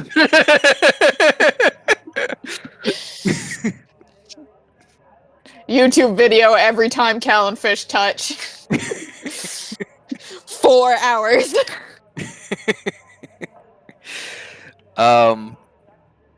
Here's all the As- clips. Sorry. As you finish up for the evening, it is like necromancer evening, so like 12. They're halfway through their day, but you're like, God, I gotta go home and sleep. Yeah, Cal does like ask if they have any resources to arrange like flights to Greece, so she doesn't have to. And they are able to do that for you. She's like, it's good to be a saint. Yeah, this actually comes in handy. Yeah, they're able to do that for you. Once you say that arrange a you, car, to have somebody Yeah. to pick up luggage, being like, look, if you're saying like I will have you make things easier for me, don't bow. Yeah, once you kind of like reveal that you are headed to the um Tenerum Necropolis, they're like, oh yeah, we don't have people go there that often, but that's like a route for us. We have people Yeah. go to the necropolis to pay Here's the respects tourist / do pamphlet. work. It's this So far yeah, from the Colosseum. yeah, absolutely. Sorry, not the we'll Colosseum. Sorry, I'm we'll getting call my the ancient Parthenon. religions mixed up. We'll call our regular travel agent and get you right in lickety split. We even got some points to use. Might get you upgraded. Fun little fact: May's fluent in ancient Greek. Like canonically has been all this time. Yes, Yeah. never come up. It How's has never fluent in been Latin used. and it's never come up. It has come up once. Yes, okay. No, for ancient Latin for Cal. Ancient Latin, yeah. Greek has never come up. But yeah, you head out for the night. You head to your hotel room, and as you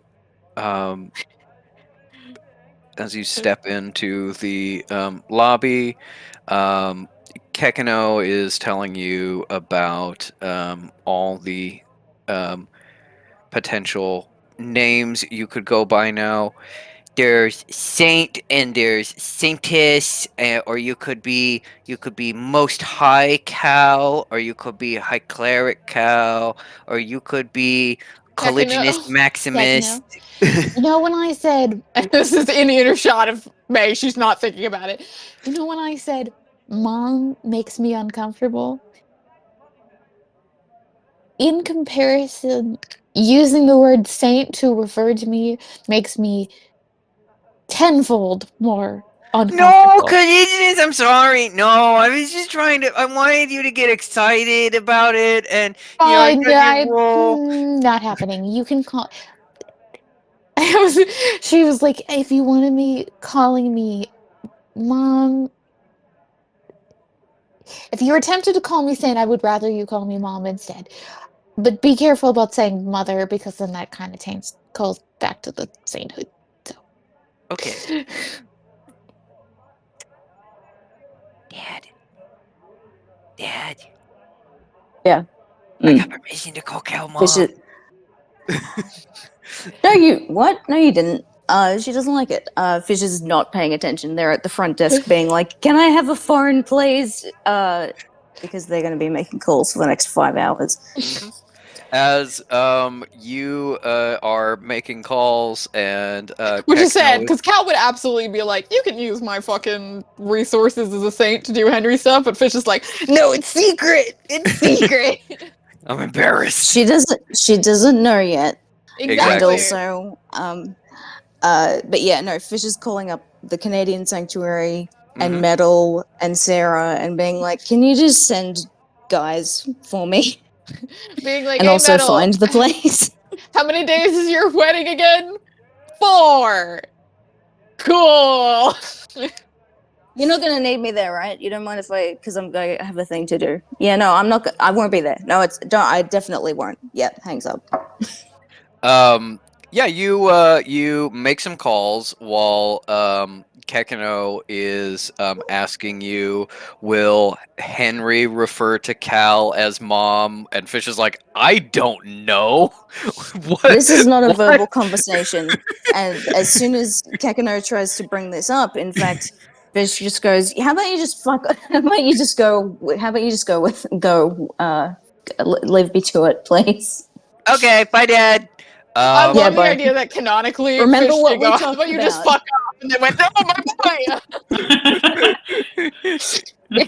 Yeah. Yeah, that's And Gekino goes, I'm not offended. Mm-hmm. This is how you talk, Dad. You start making calls real fast. You find out that this town is not big enough to be on a lot of maps. But you call in some favors. You got some people working on it, and they're searching for this place and how to get there. How soon is the wedding? When you talk to Metal, you find out that tomorrow night is prep, and because of the time difference, if you fly out, you're going to immediately get into there for prep, and then the next day is the rehearsal, and the day after that is the wedding. So you are 2 cutting it days. fine on time. You are picking up Elise and going from Greece to do wedding stuff. okay. Fish genuinely is like, I'm not going. I'm not doing that. I'm not doing that one. So to Metal on the phone, like, oh yeah, have a good one. I won't be there though. No, I'm busy. I've got. I'm not. I won't be there. I'm busy. I have a thing. And then she can be delighted when they are there. Oh shit, I forgot to hang up. I can still hear Metal crying. Boop. Metal immediately like, sending Stone's cow.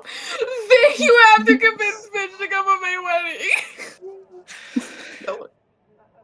wedding. You may be getting that call as you walk up the stairs, go to the hallway with your room, start to open the door. As the door next to yours opens, and Sinner Drum steps out. Wow, Teddy really liked that reveal. That was the first time I've like heard him all session. He's a teammate girl. He made a noise. I'll mute myself. Thanks, Ted. So perfectly timed. No, that was great.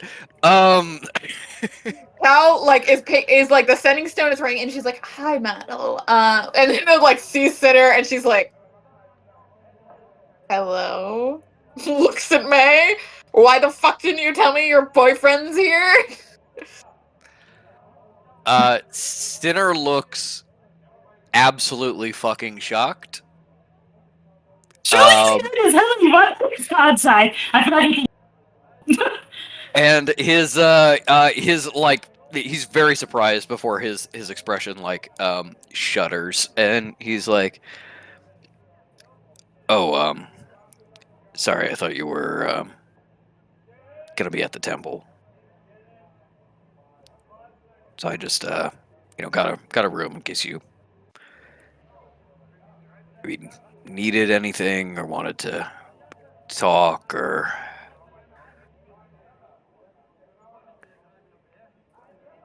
So I booked a flight to head back to Sedan tomorrow. I don't know how long you're staying, but yeah.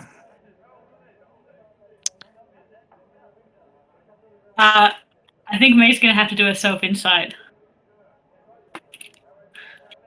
Alas. Because I don't know how she's feeling.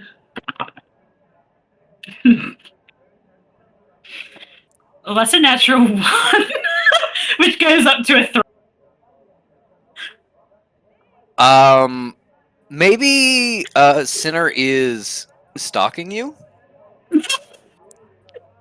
It's possible that the cycle of just like break up, get back together is happening like super fast. So like he is fully mourned, and then now he's getting back together. This is his idea of a meet cute. He's not like that creative romantically. Um, you're kind of like puzzling all this together while you hear crying from somewhere. Um, yeah, I think you're more confused than anything else. Confused and concerned, maybe. Yeah.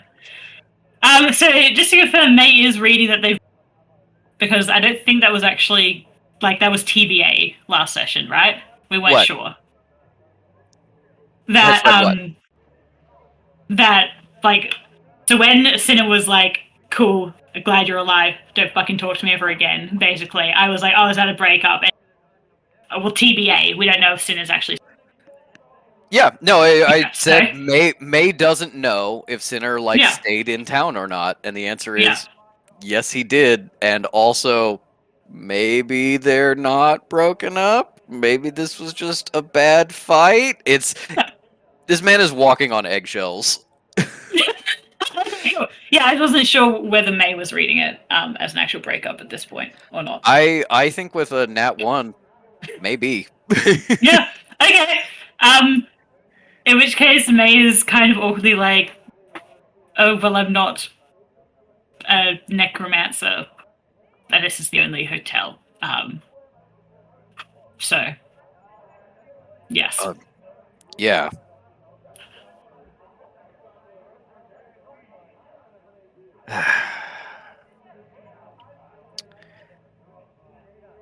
Well,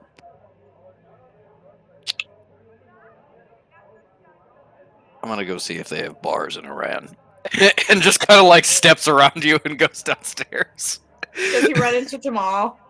He probably yeah, does. please tell me. Yes! Meanwhile, May turns to Kyle and is like, "I don't suppose you know any good removalists, do you?" Good what? Removalists. I don't know what that would be. Sorry, am I missing something? Movers. They're gonna break Oh, up. She needs the movers. furniture That's moved. not a term Oh. in America. Oh, Yes. okay. Yeah. Wow. Sorry, what am I missing? Yeah, we don't say Yeah. Yeah. Do you know that. any I'm movers? French. And they don't say that in Canada. Maybe they do. Cal is like, you can hear the crying of metal in the sending stone, and Cal's like, sorry, 2 people are having girl problems. This has never happened to me in my life. Metal, do you know any movers? Metal, stop crying for a minute. Do you know any movers? Why do we need the movers? Oh, because Sinner and May broke up. Why are you crying more? You fuck. Cal is It was mutual. Metal. I'm so sorry, Metal. I am sure Fish has misspoke and intends on attending the wedding. We plan on finishing our mission here promptly. I am making it a priority to make sure that I get to you. And I will make sure Fish is there. And if they aren't there, we'll benefit. Truly, if they don't want to be there, then we don't want them there. You know that. Thank you, Caligulus. Now, it seems May is also having female troubles, so I am going to What's go wrong with talk May? Let's make. She got her necromancer period. Rennie, we continue to have the same fucking jokes come to us at the same time. I was just thinking, I necromancer did the period, female but I was troubles like, because I was leading up to that joke. That must suck. Is that because she had to join the temple?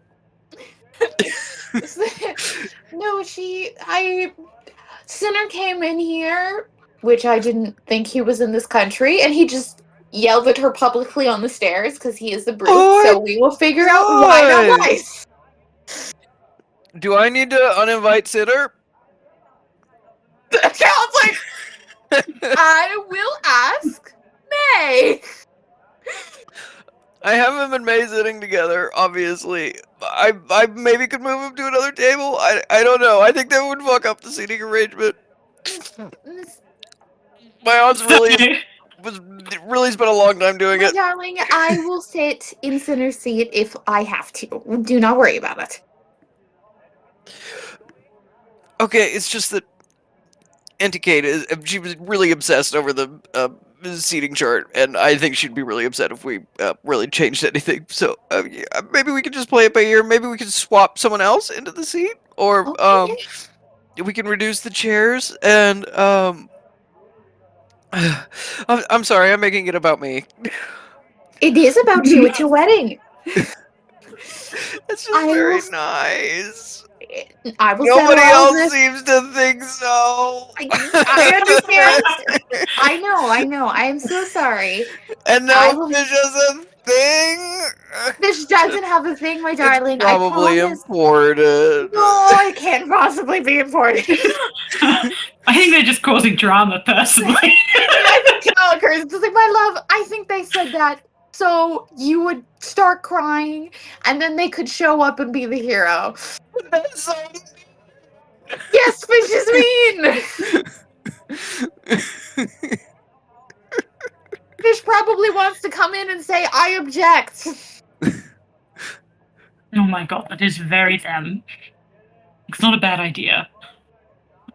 It's all right. It's fine. I Fish will. wants to marry me. No. What? You want to marry Fish? Fish metal rise. I think I misunderstood because I'm very upset right now. How about you take a little rest, and I will get everything arranged with attendance and you with our companions, and you won't have to worry about it. The only one I cannot guarantee attendance or a very nice wedding gift as apology is Isle. Are you expecting Isle to attend? Isle got in touch and said she was going to be there. She's not on the guest list. She was explicitly banned by Auntie Kate, but she said she was going to show Yes, up I anyway. do remember she pooped in her house. Yeah, no, she was really mad about that. I didn't know this was a thing. She hired a cleaning mage, and they were able to tell who it came from. Wait, even though she had Forensic shaped cleaning. I know, right? I know, right? That's crazy. Do they get many of these situations? All got reflected.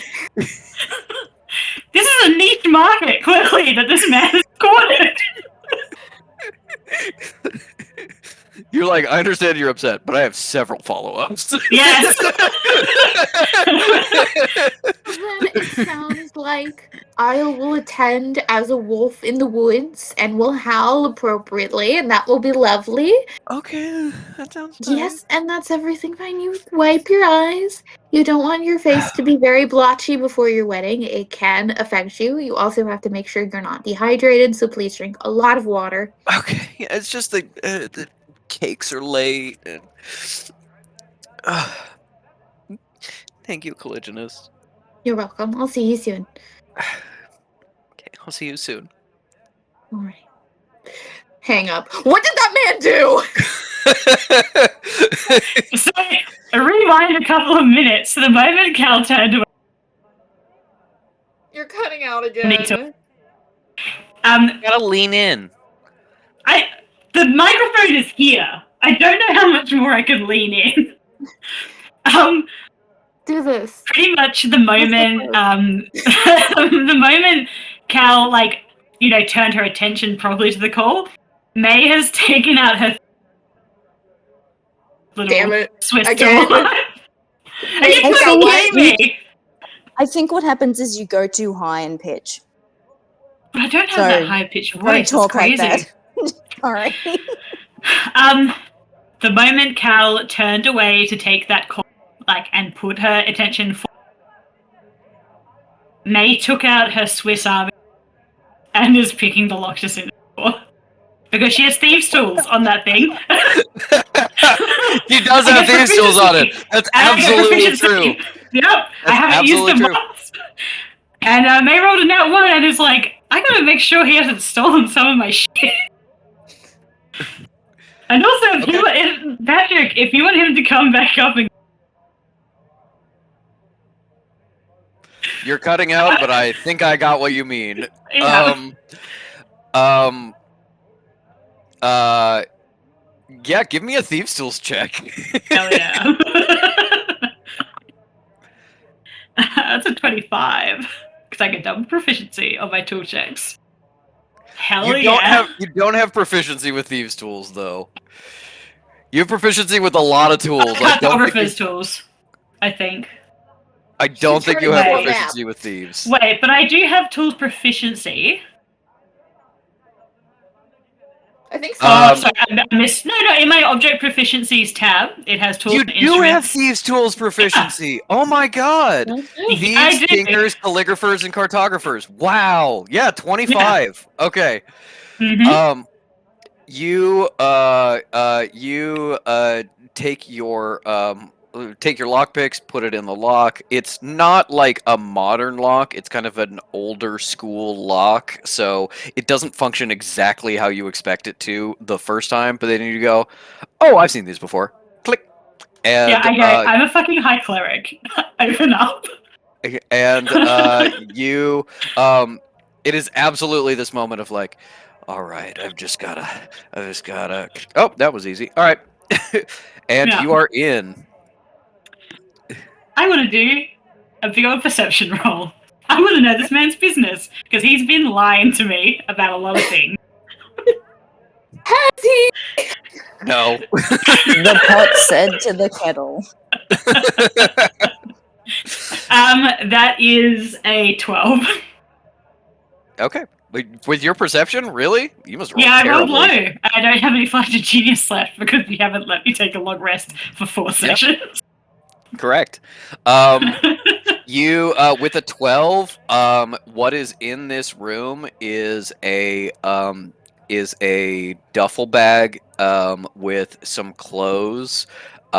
You immediately go over, still using the 25 from Thieves' Tools. Open it and rummage through, making sure it all goes back in the same way. Half of these clothes are dirty. They were clearly like thrown in here in a rush to not tell if they're clean or not.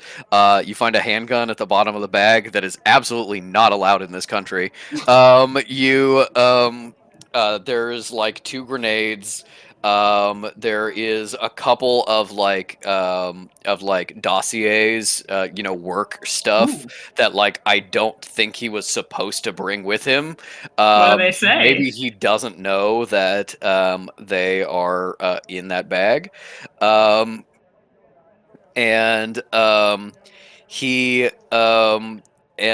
is like all that is in this room. Okay. This man ran to the airport, flew here, ran here, put his stuff down. You honestly, you like in your like rummaging, you're like, God, the bag is like the only place the duvet is disturbed. He clearly just set this down before he left. Yeah, you get you look at these dossiers. They're not redacted, but they're incomplete. They're clearly part of larger files because you got a 12 in perception.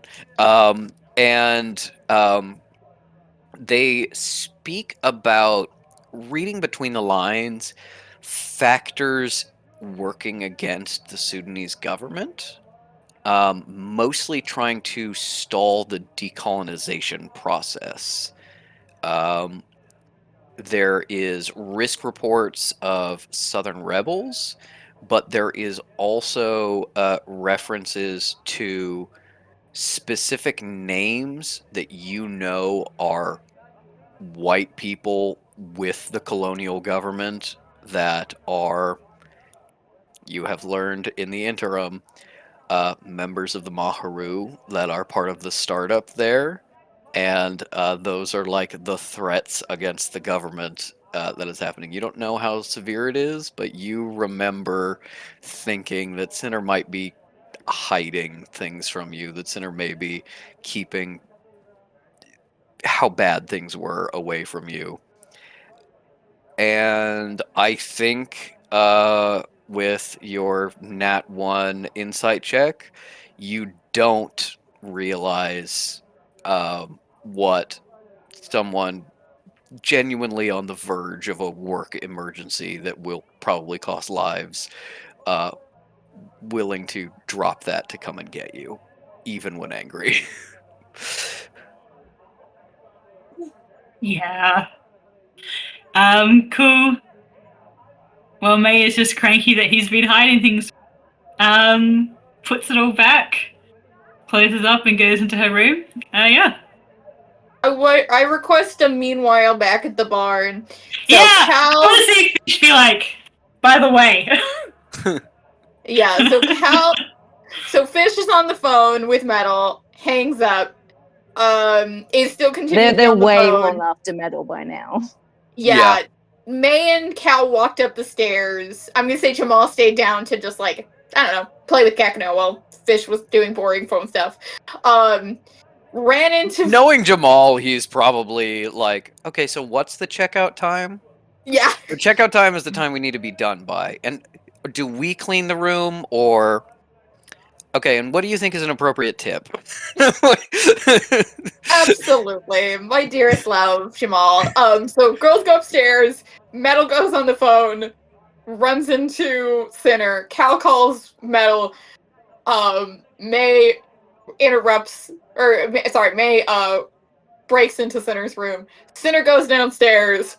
I humbly ask a recap of what happened with the boys. Sinner tromps downstairs, a little heavy-footed, a little angry, and the noise catches Jamal mid-conversation. Sinner, you're... I saw that you called me, and sorry I didn't get back to you. There was some busy stuff that was happening. I didn't know you were here. How are you? Oh, yeah, great, Jamal. I'm doing great. That's not true. You want to come with me and get a drink or something? Oh, I don't really, and you know, Cal's upstairs, and it's been a big day, and yeah. Fish in the background. What do you mean you can't help me even though I used up all of your ice hearts? I understand those were the extras for the next 50 years. Sacrifice a couple people. I don't need more ice hearts. I just need help. No, Sarah. She hung up. Oh hey. Anyway, next one. Next. How like manic is Fish? Not manic, more like locked in. Gotcha. Okay. Sinner sees this, kind of like shoots a glance at Jamal, and is like, Fish, anything we can help you with? Maybe. And you know what? They fucking think about it and go, can you like help me find this town? No, you look like you need a drink, so maybe do it later. I have to find a place. I have to get to a place. And so on. All right. Sinner eventually wins out on Jamal as Good.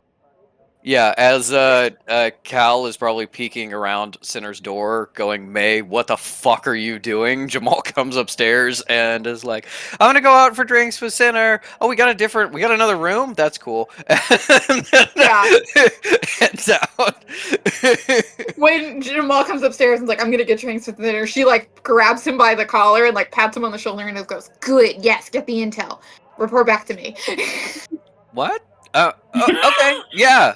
And this Yeah, is the most physical affection he's gotten since she returned from the death realm. So he's like, "Yes, ma'am." Yes, Yeah, no, she absolutely, like fully 100%. grabs him by like the bow tie and like pulls Mhm. him down slightly to her level. It's the hottest thing Jamal has seen in weeks. Yeah. He almost faints. As he runs off with Sinner, I do think we should have that scene with Sinner and Jamal. I do hate doing scenes between two characters I'm playing. I'm bad at it, and I absolutely hate it. But more importantly, I'm Fish is tired. like, they cut It is me late. off because I ran out of quarters. I'm here too. I'm here just to break up. I'm here just to break up Patrick talking to himself. But it is late and I am tired. So I think we can really quickly do the next morning, and I will rewind time next session to get that convo in before we fly to save Elise and then go to a wedding. For Ellie, Cal would be like following May, would maybe like, I don't want to talk, and just like slam the door. Into Sinner's room, you mean? No, like she would be on the call, I'd say like standing outside the door as May's doing this, like, okay. And then you said that she left Sinner's room, closed it, and then went to her room. Cal would be like, hello, off the phone and being like, May, are you okay? May, what happened? I'm pretty sure you guys are sharing a room. So I think Yeah, it'd be yeah. No, May got her own. Okay. Cal's sharing with Alright, Jamal. for the rod. Right. I don't know. I don't feel like it's really hit her yet. She's still kind of, what the fuck is going on here? Why is he here? What's he doing? I think like if Cal asked, yeah, she'd be like, well, I don't know. He came all this way and then basically told me to go fuck myself. And now he's here. I assume we can abstract this if Patrick wants to get to the next room, but I assume they have girl talk in a room. Sitting in bed and then it would come across like he crazy. Did it. How dare he? Yeah. Do you want to ban him from Metal's wedding? Yeah, May is very clearly in Metal this asked me self-righteous about phase. it, and it is apparently very important. Yeah, no, I think if May doesn't answer that, Cal is like, no, I genuinely do need to know. I need an answer like within an hour. I think maybe doing the whole like, I don't care. If he doesn't care about me, I don't care about him. Fuck him. Like, so no ban. Just let it be up to him. Sure. All right. Are you He's sure? capable of making his own decisions, apparently. You are sitting together, and apparently I can't change the seating chart. What do you mean she can't change the seating chart? Is it her wedding or not? I don't remember. Has she ever met Cadence? No. Yeah, she's like wretched woman, terrible woman, horrid woman. I do genuinely believe that if we tried to switch seats, she would find Sinner and frog him march back to his seat. Maybe Fish has the right idea. Not you too. I told her I would make sure everybody that she wanted would be in attendance. Please. She wants him there, he can be there, fine. Cal goes from her hell to her other hell to now her third hell. Yeah. You're physically suffering. Yeah, okay, fine. You're socially suffering because everybody's paying attention to you. Okay, great. Now you've got to manage a bunch of assholes who don't want to do something. Yeah, Cal is like, yes, no, I understand. No, I understand you hate him, and I understand he's a wretched man who never deserved you. However... You're so right. There is social obligations coming up incredibly soon, and I just need to know that you will be able to tolerate being in his presence. Yes, I will just simply not be at my seat very often, I think. All right. When Jamal comes back with his side of the story, I will also make sure that he can communicate to Sinner that he is still invited to Metal's wedding, but is expected to be on his best behavior. Mm. Maybe I should go get a drink. No, that's a bad idea. I'll I stay don't here. think there are multiple bars in town. Oh, no, you're right. Of course there isn't. Do you think they serve alcohol at the temple? I'm probably. Do you want to go to the temple to consume alcohol? Oh. No, I don't want to run a little mad again. No, I'll stay here. Fish may have something in their luggage, which would Miss probably be Gladly, terrible. if you would like to share a drink with me. He gets at her door. May shoot him. Then I took care of your external hire. I have this for. Yeah, no, May will, I think, she'll stay with Cal. And then, probably eventually be a little and cranky and more quite upset, but that can be abstracted. Yeah. Do you want Cal to sleep in her bed / room that night? Yeah. Yeah. May is very, very touched Yeah. by her doing that. Cal will call Jamal by sending stone, and we can get to that tomorrow to just be like, I'm not going to be in my room, don't freak the fuck out. I am talking to May, she's doing fine. Kill Sinner, but he can come to the wedding. Yeah.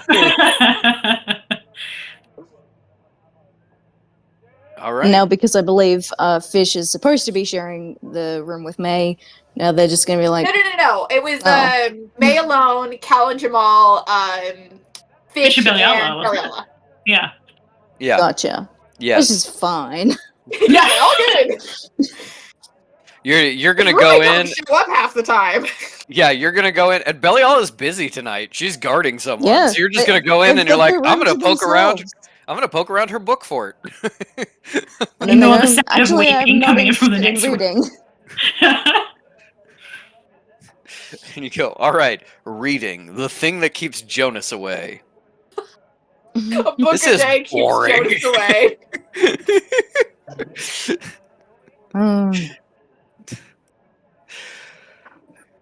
All right. And from there, we have a night. May perhaps wakes up suddenly in the night, hearing the sound of a heavy footstep returning to a room next door. In some sleep-filled, semi-conscious sense, expecting Sinner coming home to your shared bedroom in Sudan, in Khartoum. And yeah, you wake up bright and early the next morning, and head on over to the temple. Sinner gets there a little bit after you, like doesn't come together, purposely walks separately, but does leave at the same time. And you're probably, you know, pretending to ignore him, ignore his presence, um, while he it goes in and speaks softly to Sister Rag for a moment, and then it looks like he's making a donation to the temple. He's giving a little bit of cash, like kind of sorry for the trouble kind of thing, and they're chatting just a little bit as taken out of the cave mouth of this temple, still handcuffed, but no longer blindfolded, led by Beliala,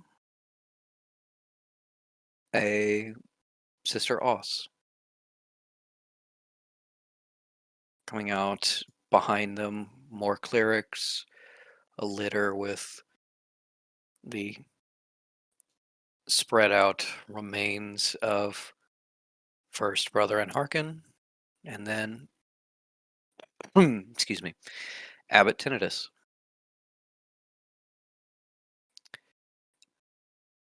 Sister Tail comes out and says a final prayer over the bodies before joining you. You can see that Tinnitus is dead and gone.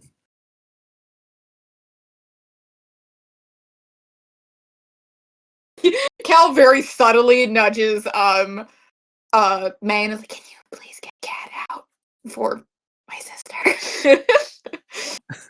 Take a May photo is like, with me. like staring at the corpse, like taking it all in. Around. Take a photo with She me. wants it, I promise. Like May's like, He's sign. Now let's You do a do this silly one, Just and like I'll that. do this one. Now let's do a silly one. Have you ever? There's gonna be a TV show called Arrow, and there's a meme where they're in front of a grave. Yeah, Oh. are you familiar with like the Warjack memes? We're gonna do this. But yeah, you can examine the body. You know, if you want to give me a medicine check or something, go for it. But Arcana yeah, check, surely. depends on what information you're trying to get. Mooney, roll a 30. We need to know. I will An get. Arcana check would not tell you if he was dead. It would tell you if he was currently under the effect of a spell. Perhaps like a feign death spell, but there is that thing of being like, okay, well, Couldn't he's under the Mooney- effect of a spell. Is he still dead? But couldn't Mooney check something about his soul? With Arcana? Probably. I unfortunately think Cal would default to doing a medicine check on him. So I'm gonna go ahead and do that. We can always do a different roll. I'm Mooney gonna will bet do an it's gonna Arcana be check. a 17 for the medicine.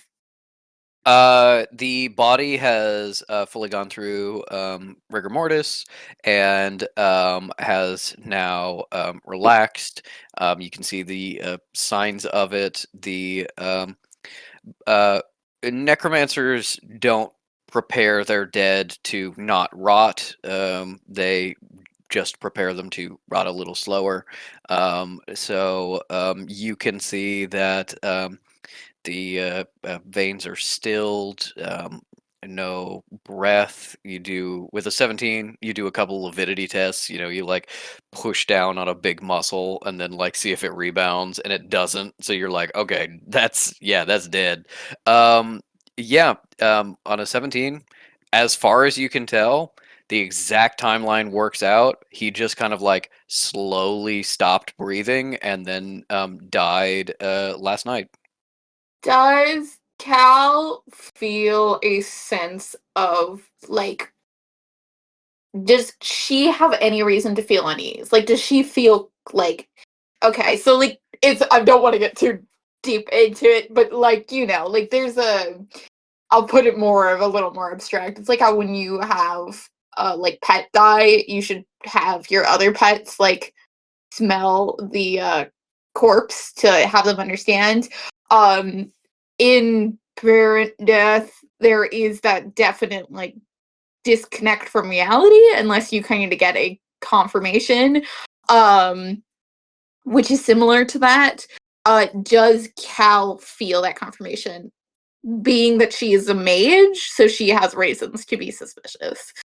I think Cal feels uneasy because there is no circumstance where Tinnitus is dead and Cal is like totally believing in it, no doubt in her mind. That's not a situation where she didn't like watch him get shot in the head by Elise or something like that. I will add an Arcana check with that then. I think she would have kept it basic and then gone into if she wasn't feeling comfortable, then yeah. Okay, give me an Arcana check with disadvantage since this is your second roll. Okay. Cool, not too bad. That's gonna be 22. With a 22, there is the problem with a feign death spell is you have to anchor it somewhere. So there's always one part of the body that still like reads Looks as good. alive. Yeah. Usually like inside of the mouth or back of the skull under the hair. Like you have to have a wellspring of like life energy to revive yourself. The spell is imperfect in that way. You do a pretty thorough search and you can't find fucking anything. Okay. You dig a little deeper and you do feel like when a person dies, necromancers feel the soul separate, which releases a little bit of necromantic energy, and then they feel the soul pass on to the other side, which releases a lot of necromantic energy. Um, that did not happen here because of the circumstances of going into the death realm, but you feel magic like trauma of where his soul was, as Yeah. if his soul was kind of like ripped from him rather than, you know, removed by the spell. There's some damage there. Is it I theoretically yeah. possible his soul is still running around doing something? Maybe. But if so, it doesn't have a home to go back to. This Cool. body will never work again. And honestly, you're looking at it, you're like, not even a really good candidate for a zombie because of the soul trauma. Have to be a skeleton. Yeah. Just kind of like even reanimation magic, not really a good call because it's a little too dead.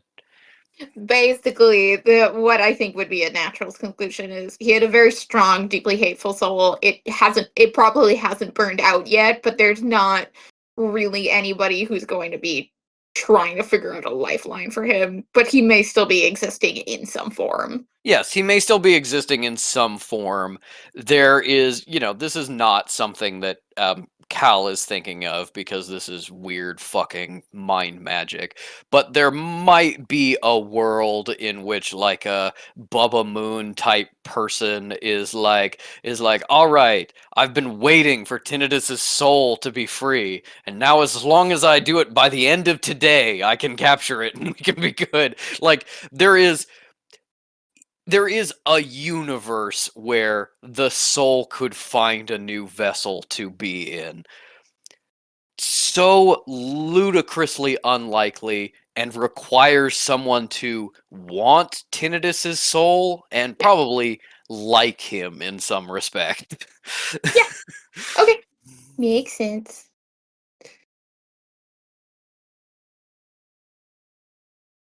Yeah, no, that is a dog off the leash, but it's not running around the neighborhood. It's in the middle of the Atlantic. And there's not a boat for miles. Yes, it's technically still alive, but it's only a matter of time. um yeah, you do this analysis and you think that he is dead, and you're confronted by it. You get a couple pictures. You get a sad one to show to the folks back home, so that you don't seem like a psychopath. Um, and I think you also take this moment to just examine and hearken very briefly. Also dead, but without the trauma to his soul. It seems like being killed by the Bargist, he kind of moved on naturally, and things are okay. You don't feel like a ghost tethered to him or anything like that. Maybe he's beyond the pale at this point. Maybe he's not quite, but he's at least going to get some peace with people who die normally and don't turn into weird beast monsters. As you examine this, Sister Oss is looking at you kind of unseeingly, just like staring at Abbot Tinnitus's body. And after a moment, Beliala keeping a very close eye on her, like even just a hand. You can kind of like see some shadows swirling within Oss's shadow about being like, these are going to become spikes if you try anything. You see Oss take a really deep, shuddering breath as if she finally has to admit that it's real. And then she turns slightly to you and says, okay, I'll tell you what I know.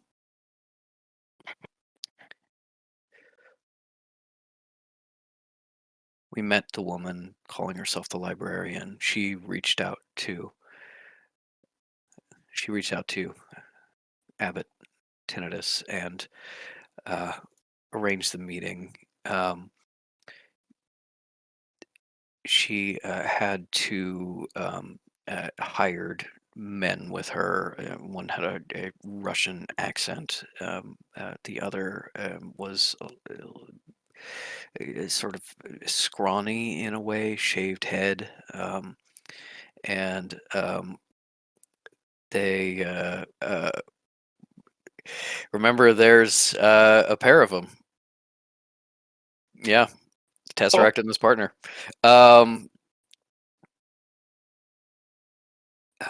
When they met, they promised a way for the abbot to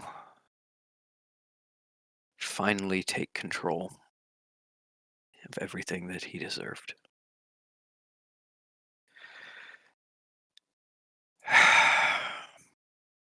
She looked. Thank you. I was blanking on the name for a moment. She looked young, I think, and she hid in a cloak. But I saw when she leaned forward. Yep. Oh my god! Wow, Patrick, what a shock! Oh my god! Really? You mean if you pull the same trick multiple times, it I'm gets surprised you old? let it talk that long, to be honest. Yeah, I know. I'm surprised you even got a word out. Yeah. As Sal's not even like shocked. She's like, yeah, okay. As Where's a- the theater?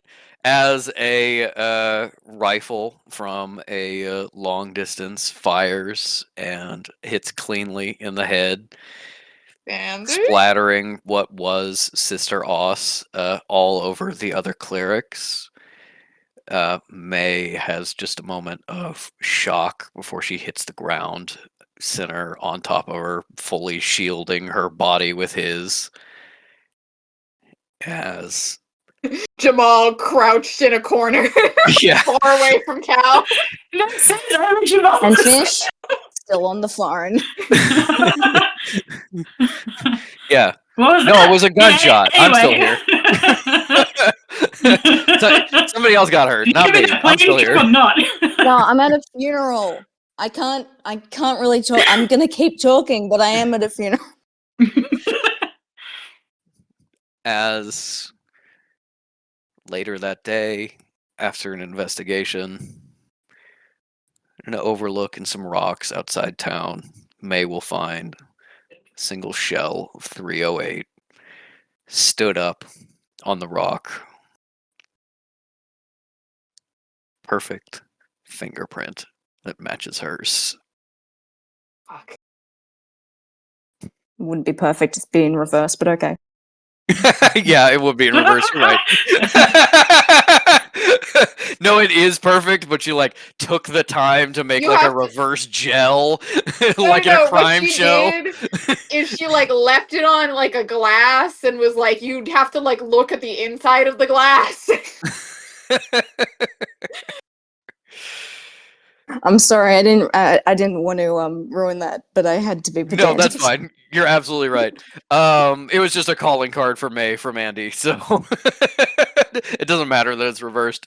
But yeah, as Sister Oss and the cult, I guess, of Abitinitus is no more. Well, technically, Cleric Vane is still around. He wasn't really like a true believer. He's just kind of an old traditionalist. And Andy slips away. I think Perhaps May there would are warn sooner. 3 killers on the prowl working for the librarian. We're going to cover this next session, but she was at the bar last night. Andy? Oh yes, Lenny, please put me on code. She was all person. She has a full disguise. She's got the tattoo. No, she looks over and goes, everybody looks like her. And Jamal's Yeah. like, that is her. He's well in his cups, and she's wearing the blonde wig. You're just like, you look like my girlfriend. You actually hear 2 sets of footsteps going back to his room. Door kicked open, creaky bed. Jamal's like, no. I was told about weird sex reflections. Yeah. It's true. Jesus. Yeah, and with the twist that shocks absolutely no one, but is still fun to do anyway, we will end this episode of Well Dressed Bones. This was a long one. It's late, but I hope you guys had some fun. We got silly tonight. Goodbye. We